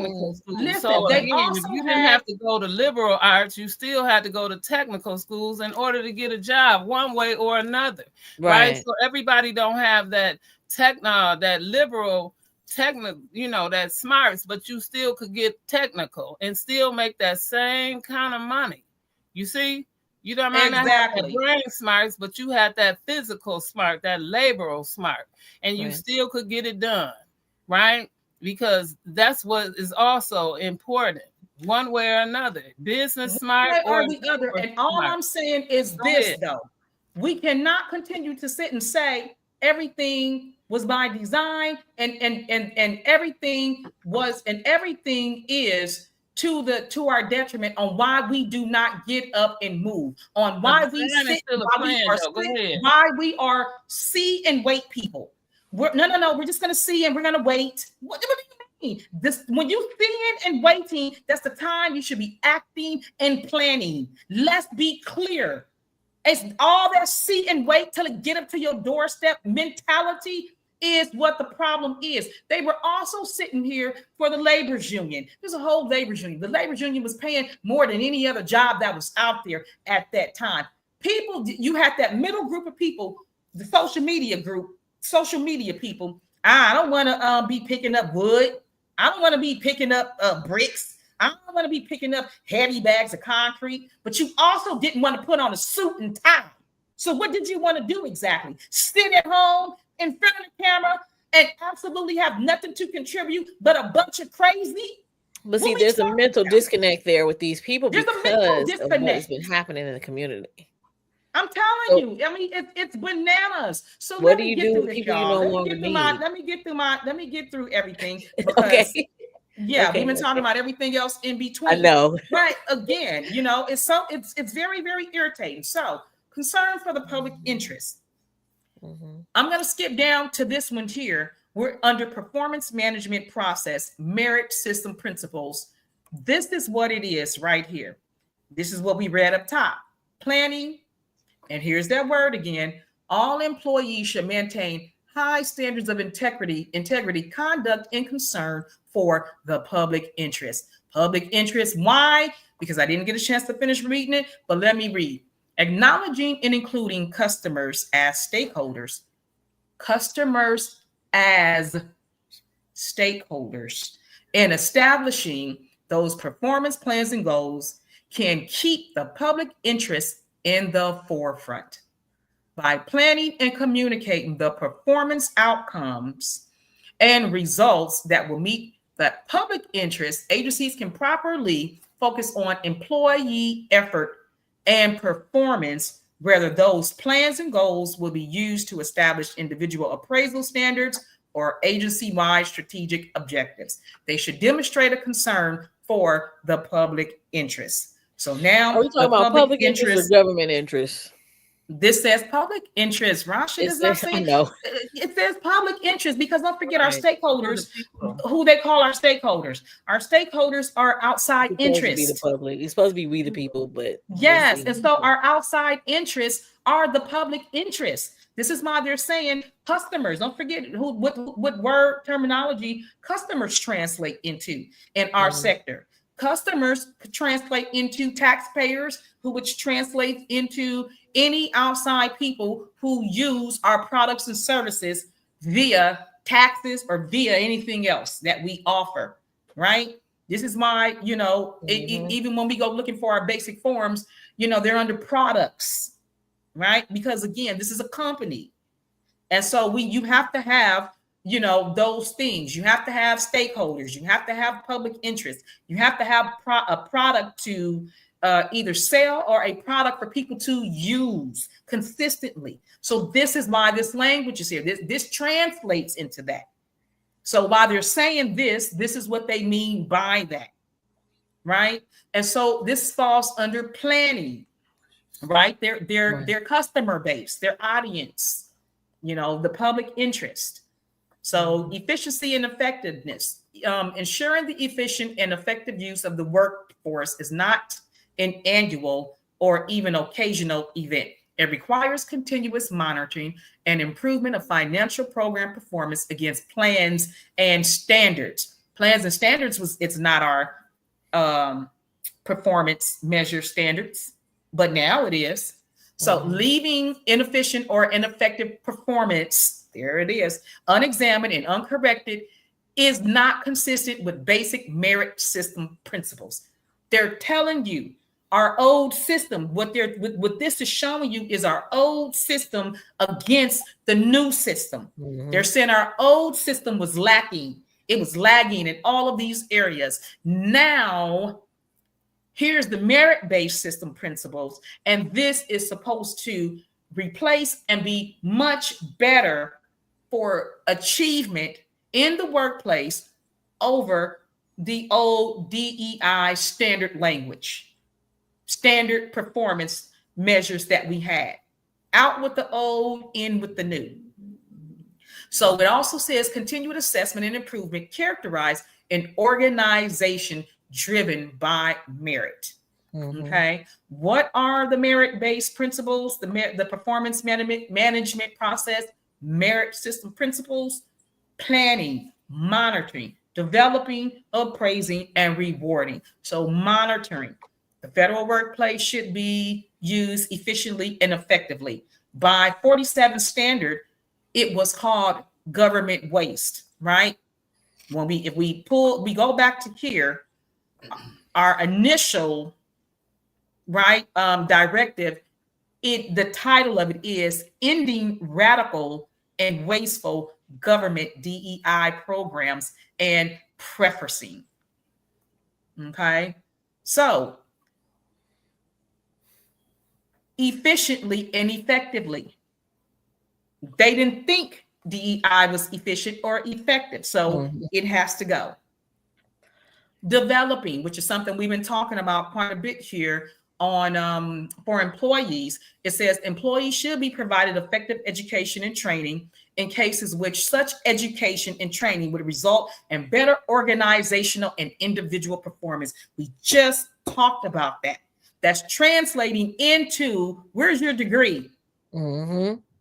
Where's your degree? Where is your proof that you are qualified for the job that you are currently in? Because don't forget, they also said our jobs will be reclassified. Reclassified, okay, to fit the performance, your duties, and job description. Appraising.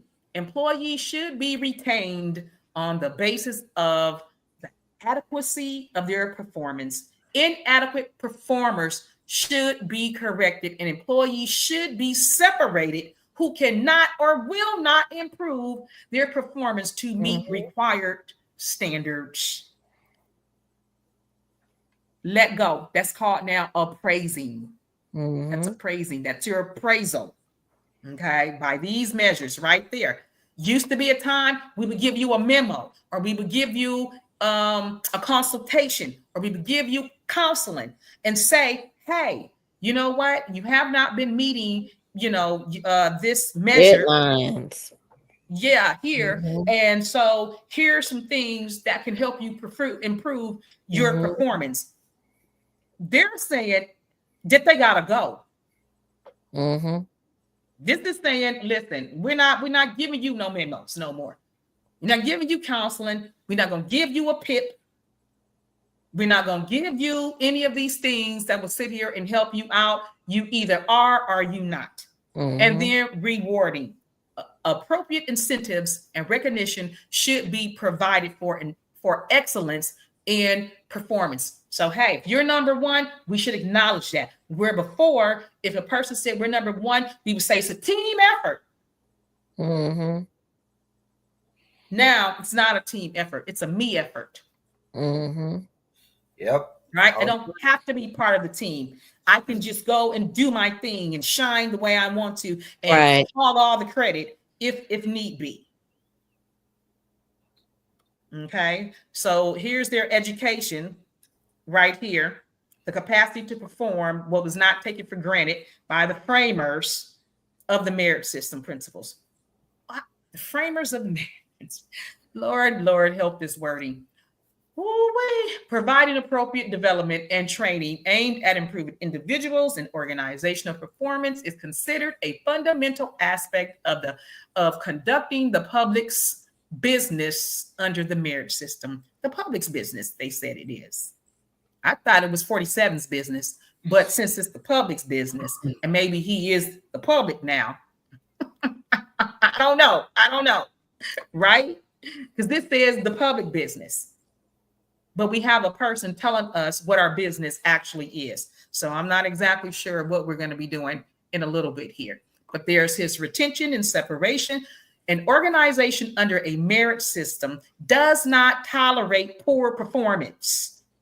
The individual opportunity that the merit system protects must be matched by maintaining individual accountability. There's that word again. The appraisal requirements established in law and regulation for all employees create the foundation for that accountability. So laws and regulation creates the foundation for the accountability. Employees must be told what is expected, be given an opportunity to perform, be appraised periodically. No more than 6 months. That don't sound like we're going to be doing that mid-year no more, right? That says periodically, and held accountable when they fail to perform, meaning they're going to reward is going to be taken away. Presuming performance to be adequate is inconsistent with the notion of vigilant attention to assuring a merit among the workplace, right? Presuming in for performance. That's what we would used to do. We used to presume, right? We would sit here and I don't want to say calculate, but we would predetermine a person's work performance. They're saying that's no longer a thing. That's no longer a thing under the merit-based system here. And incentives and recognition. Merit systems' underlying values include a strong sense of fairness. It's not fair if one person gets a chance to sit here and have it all, and it's a team effort, but only one person is getting the credit. That's not fairness. The sense of fairness is realized not only through due process protection and open competition. There's that word again, competition, because that's what this is. Off to the races, people. On your mark, get ready. Go. Okay. By also establishing that better performance deserves greater reward and recognition. Agencies can use their broad deregulated incentive award authorities to establish a wide variety of incentive and recognition programs, so that fair and equity training that we used to have, where it tells you $10 was the maximum that you could give to any one person. Now we're going back to the days of lavish spending as an award, as a possible reward system. Right? Remember the last part? I don't know if you guys remember him, about 5 or 6 commissioners ago. There was one man who got in here he was using his merit-based mindset, and he was buying jets and fur coats and buying houses and everything. And they got rid of him real quick because he was under the DEI standards, which say you cannot spend taxpayer money on the things that make you happy, you opulent. Which is something a lot of politicians have done over the years. That's right. Spending taxpayers' money on their luxury lifestyle. Come on. Yeah. This says deregulated incentive awards. Deregulated. Ain't no more regulation. It's been decommissioned. Okay. The themes of performance management pervade all good management practices. The most basic foundation for good management practice and accountability in the federal government is its merit system. It reinforces and sets standards for the effective use of performance management processes as agencies examine their values and practices to determine how well they have realized merit system principles. They will need to include a thorough look at how well the performance management processes are carried out. But if we go back over here, we already know it said that we're going to be monitored, right? Mm-hmm. So let me find it.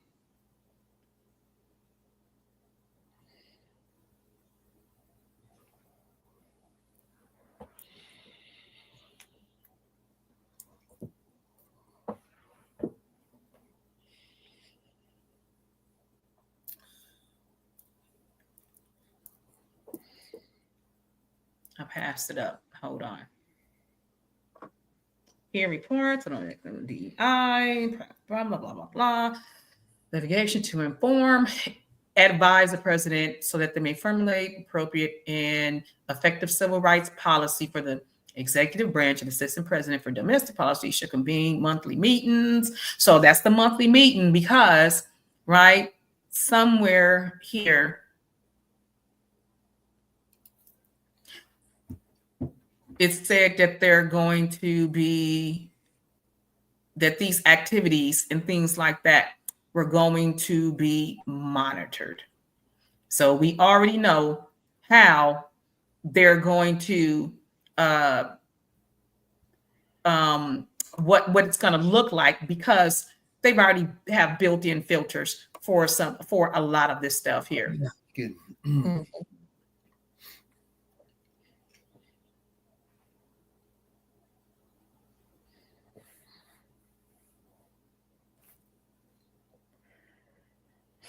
I can't sit here and find it. Maybe, let me see. Oh, maybe it's in paragraph 1, the first one here. I mean, these people are out of control. I mean, wow.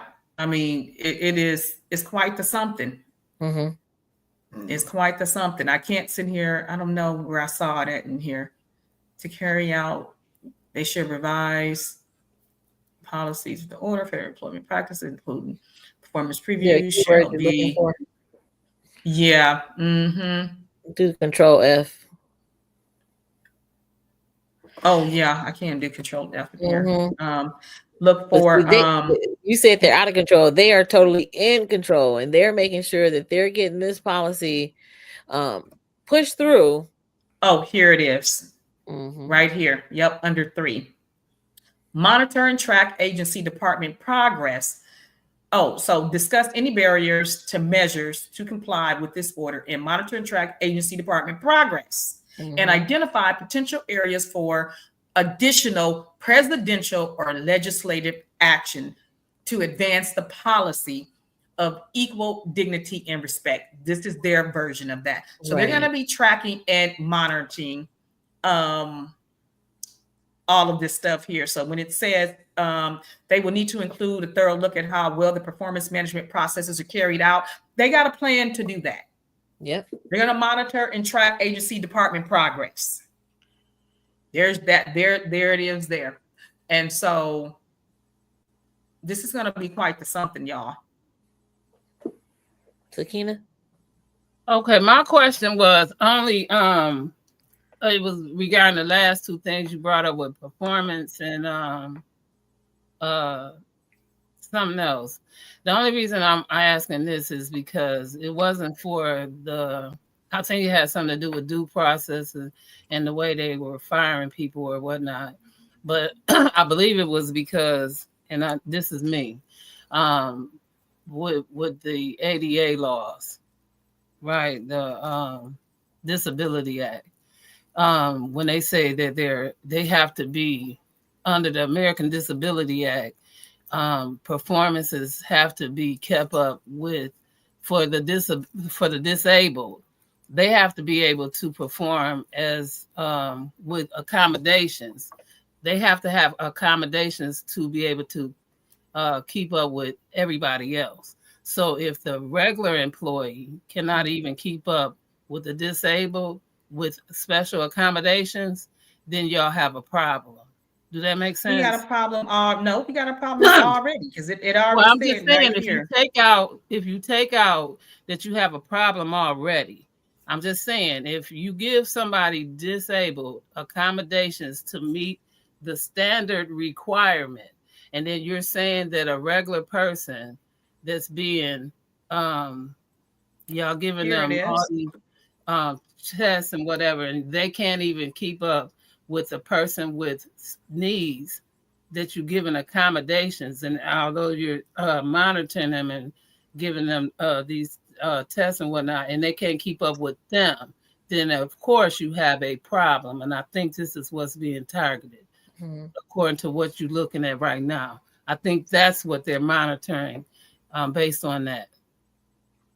This is just my opinion. I think it's being based on that, because if you accommodate somebody, they're not talking about. They didn't mention anything about accommodations, but this I'm not mentions saying about that, but I'm accommodations. looking at. Yeah, I'm looking. yeah. That's why I'm not following because they didn't mention that at all in They that don't have to paragraph that mention we it, just but if read. you're training No, they do somebody, because there's a correlation. That's why it's called a correlation. It does have to match. It has to match.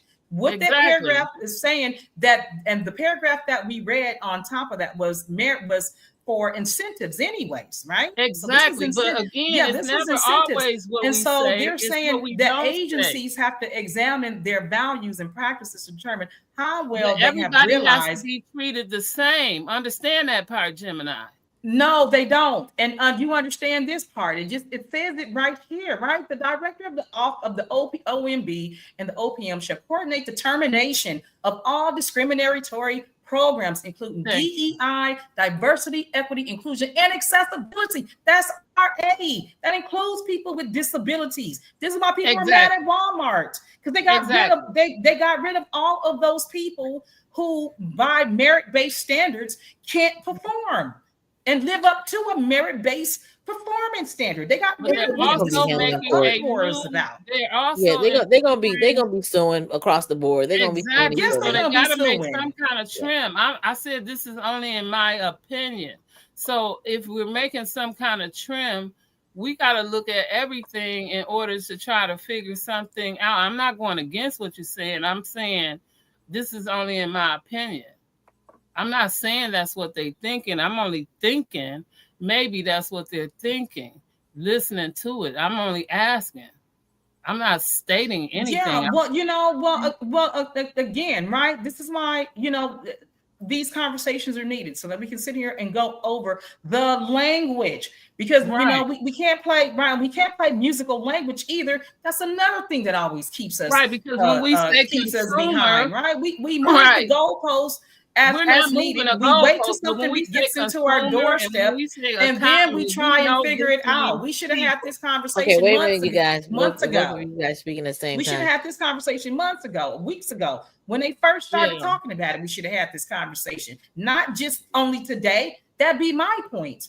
But I think what's included and what's not included.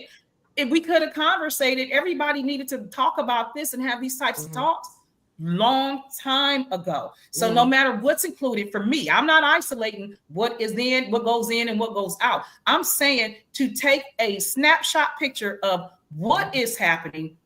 This is something we need to do on a regular, so we can figure out exactly what they're talking about and what the meaning of something is. Not just wait to the last minute. We need to always stay a step ahead. Yeah.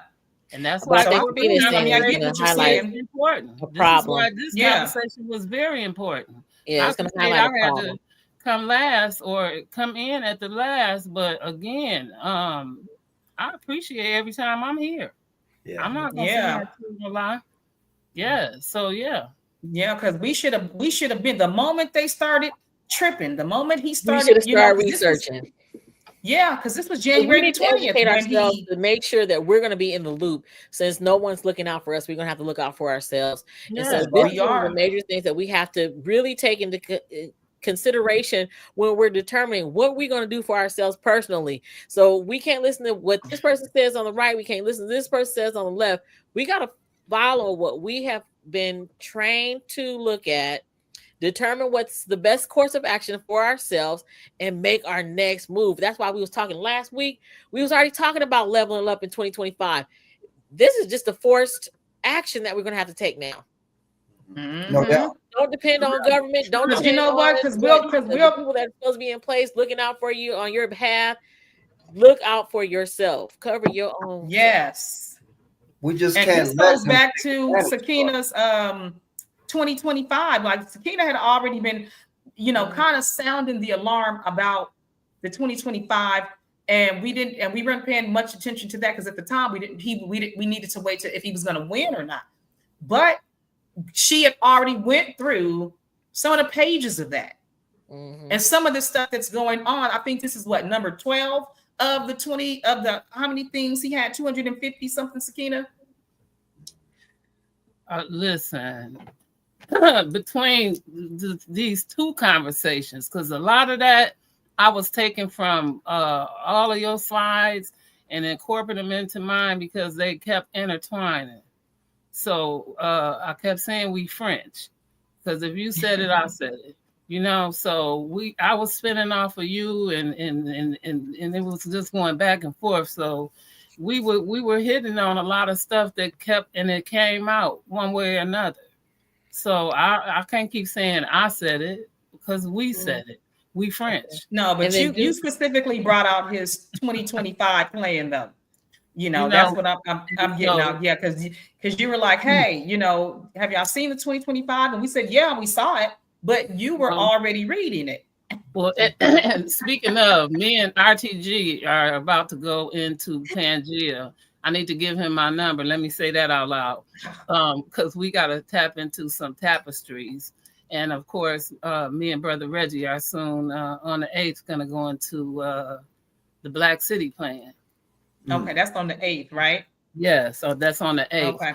And so, yes, but again, me and you have been hitting on some serious points. I got so many unfinished slides because every time we hit on something, I do a slide and I don't finish it. And I got maybe 10, 15 slides. I'm trying to compact them because I don't want to be. I don't even want to see your unfinished slides. I don't understand. Right. 2,000 slides in that mug. It will be, and I'm waiting on Dewey too. Yes, so I'm gonna keep him. You got about 500 titles.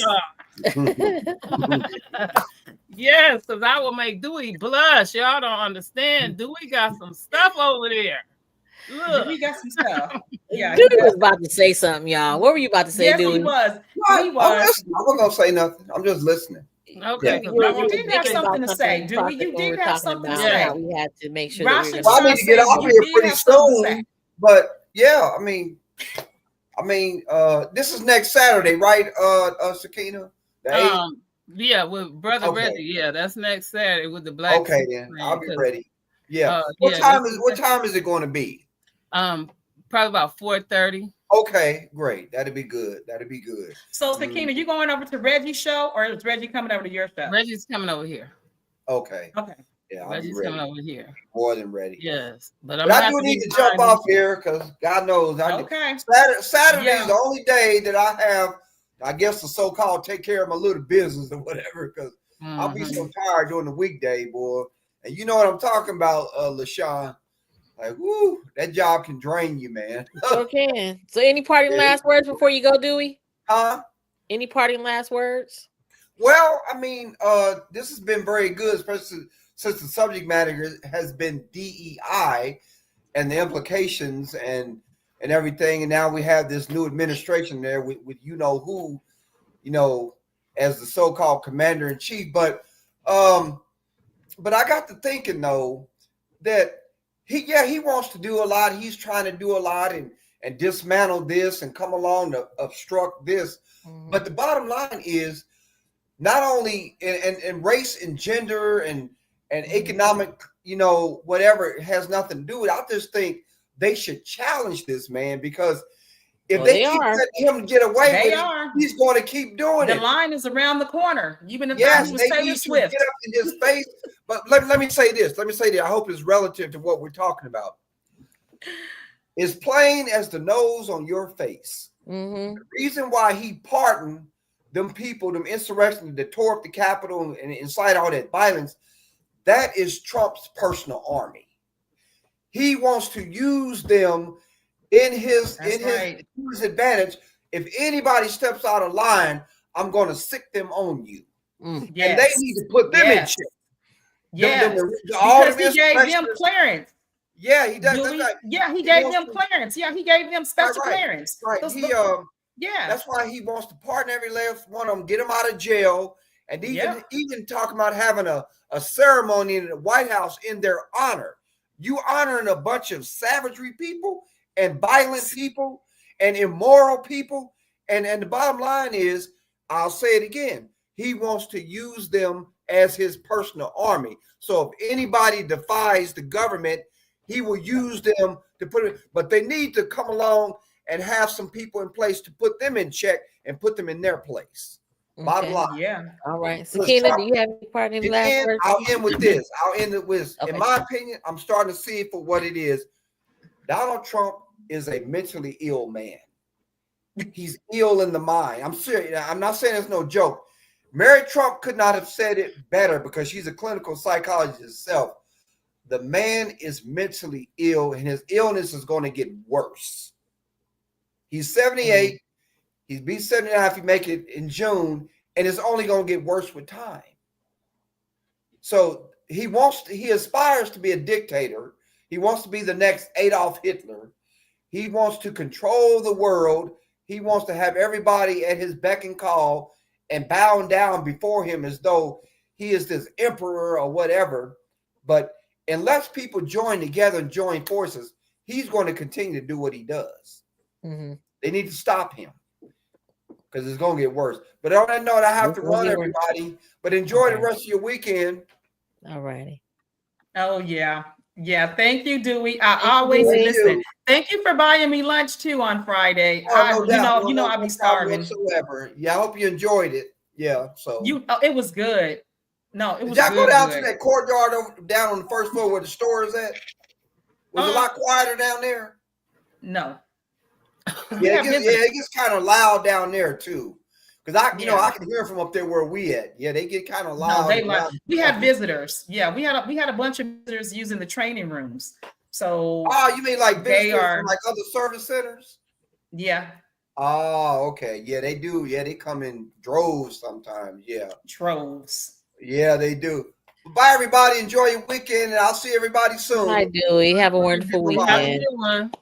Have a if you good like one. Our content, like, share, subscribe. Put your Cash App up, Gemini. Oh my gosh! Nikita, know what? I love Rasha. This is why you have I love Rasha. The last words. You have a hard time digesting me sometimes, but I love everything about Rasha. I swear to God, I really do. She brings that ray of sunshine right on in.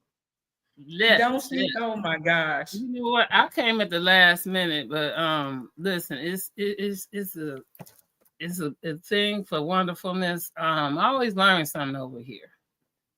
You know what I wanted you to touch on? Your HR experience with this particular issue. What do you think is going to be the fallout? Listen, for when I just came in, like I said, I always learn something. I've learned a lot has changed from the business perspective, a lot. And with this again, I don't know where it's going. And from hearing what I'm hearing, I see a lot has been speculated, it sounds like. Right. Mm-hmm. So I seen the division with the DEI and the OBM. Is that what it's called now?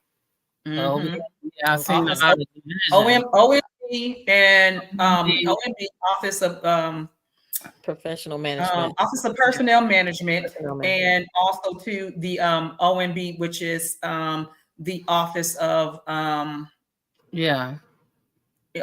on. Let me get the acronyms. I should already know this. The Office of Management and Budget.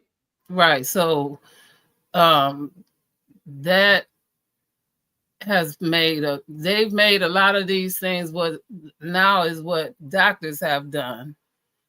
Made all these. Remember how you used to have the ear, nose, and throat doctor? Mhm. Now it's the ear doctor, the nose doctor, and the throat doctor. Then Now the they separate, all just like they separated the bed. You gotta exactly. buy the So mattress. You now, gotta buy. right. So now it's a problem. Okay. Mhm. So yes. I think I told Gemini at one point that they only had business management. And then when I went to school, that was the first time that HR became a separate institution by itself. And I was part of that whole movement in 2012. So HR became a separate thing. HR was never established separately until that time. And so now, all of a sudden, especially now, right? So some of the courses and things that I took were all separate in itself. And so now listening to all of this, right? Well, y'all teaching it and everything is like, wow, because I took it separately and now it's incorporated in all of this different way. And so I'm learning something new. You And look so good for your age, girl. thank you. Right. I'll be 59 this year. Yeah. All right, girl, looking good. It's really mind blowing, and I'm learning so much. So yes, when the etymology changes, so does its actions. And so a lot has changed. And so this is where sometimes me and Jim and I be going, Sakina, and I'll be like, girl, look. You know what I'm saying? Because I'm older. And this is my little sister. You see what I'm saying? So I'm gonna let my little sister have it. But at the same time, I'm gonna let her, ball me out and all this other stuff because I ain't never had a little sister. So go ahead, girl, give it to me. I'm just listening and I'm right? around all at the same time, right? Because that's what little sisters do, right? Yeah. I've been a little sister. And I don't steal your credit. I make sure you whatever you say. Even though this is where we disagree at too, Rasha. Listen to what she thinks to say. Listen to her feedback. Sound go ahead and say it. And then I wait a couple of days and then I let her know how she let me have it and I laugh. Because you don't see nothing wrong. No, I didn't even tell Rasha how you almost got us shut down. So you see how y'all be playing? Oh, I know. Tell Rasha that. Because I've always been the little sister. So I know I'm a brat, right? I've even called my brothers one time and I said, you know what? Y'all messed my whole life up. I'm a brat. And my brother said, yeah, you are. And I said, and it's all your fault. So you call your brother and let him know y'all messed my life up. So I understand when she do it to me, right? Because No, I'm talking about where I be sitting here saying, well, you said that, and then you say, no, what I said, we said. And I'm like, no, this ain't a we, it's a you. You said right, it. Right. You should get the credit. So, and you be like, no, we French. We we French. Darvis Baylock, thank you so much. So it's always a we thing, and even then, like she'll say, "You drugged me," and I say, "I ain't drugged nobody and nothing." But y'all know I love y'all, and I'm always grateful, because like I said, I learned something. You never know what you're gonna learn, and even if sometimes I might say something wrong. Sometimes y'all know, I've been through a lot, so I'm not always gonna blame something on the pen, but sometimes I do the pen because my pain, and so I'll be trying not to, but it is what it is. Oh my gosh. Okay, I have because it's 2:00. I gotta get out of here too. Okay, but 3:00 I have y'all because I just left a funeral. Y'all know it's not always wonderful for me. I know. Long story short, Jay, I need to pop in on you because I need to give you my number because it's some stuff I need. I need to tell you so we know which way we going because I think where we going in this Pangea, we need to hit a couple of times. So Pangea is not going to be a one-time hit for us, right? I think we're going to make this a couple of shows. So yeah, okay, that's it. But anyway, I appreciate corporate conversation. Well, thank you for joining us today, and thank you to everyone that participated. LaShawn, did you have some parting words for us as we wrap it up? Yeah. The only thing I'm going to say is that, when we come back here next week too, we're going to sit here and keep up with current events and get into it and really talk about how it defines our workplace, what type of transitions are going on, so that it can make sense to more than just one group of people. Yeah, that's awesome. I was gonna say amen. Yeah, you know what I mean? We But, have to start making I was it gonna make say, sense to Kina, sorry across the for your board. loss. I'd like to extend my condolences. I actually had a rough week too. I went to a funeral on Thursday, and I went to a funeral on Friday. And on the 10th, I'll probably have to go to another funeral for another relative passing. So one of the coworkers that Jim and I met when she was out in California, she passed. So I went to her funeral yesterday, and we think it was something that happened. It was just all of a sudden. So it was a shock to us. So just remember It is a to shock. That reach was a out to shock. people, Yeah. to check on them, and just be aware that there are people that are grieving. So we got to make sure that we're treating people with respect and really treating people with care.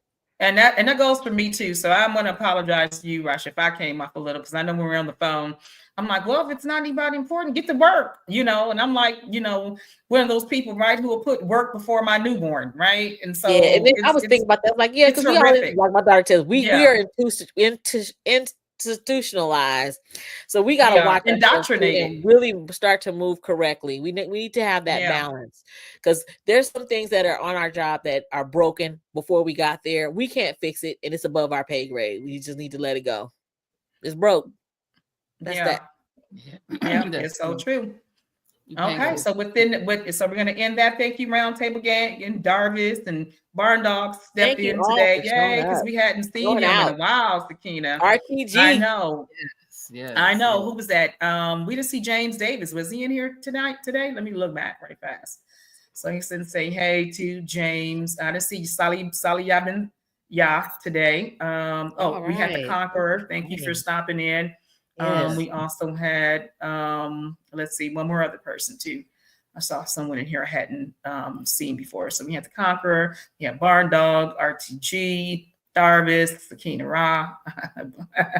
We had Darvis, and I said Darvis again. I said Darvis 12 times. And I know Ibiza watching from from a distance. Yeah, he for DEI today. Exactly. Thank you so much, and we will see you next week. Gone.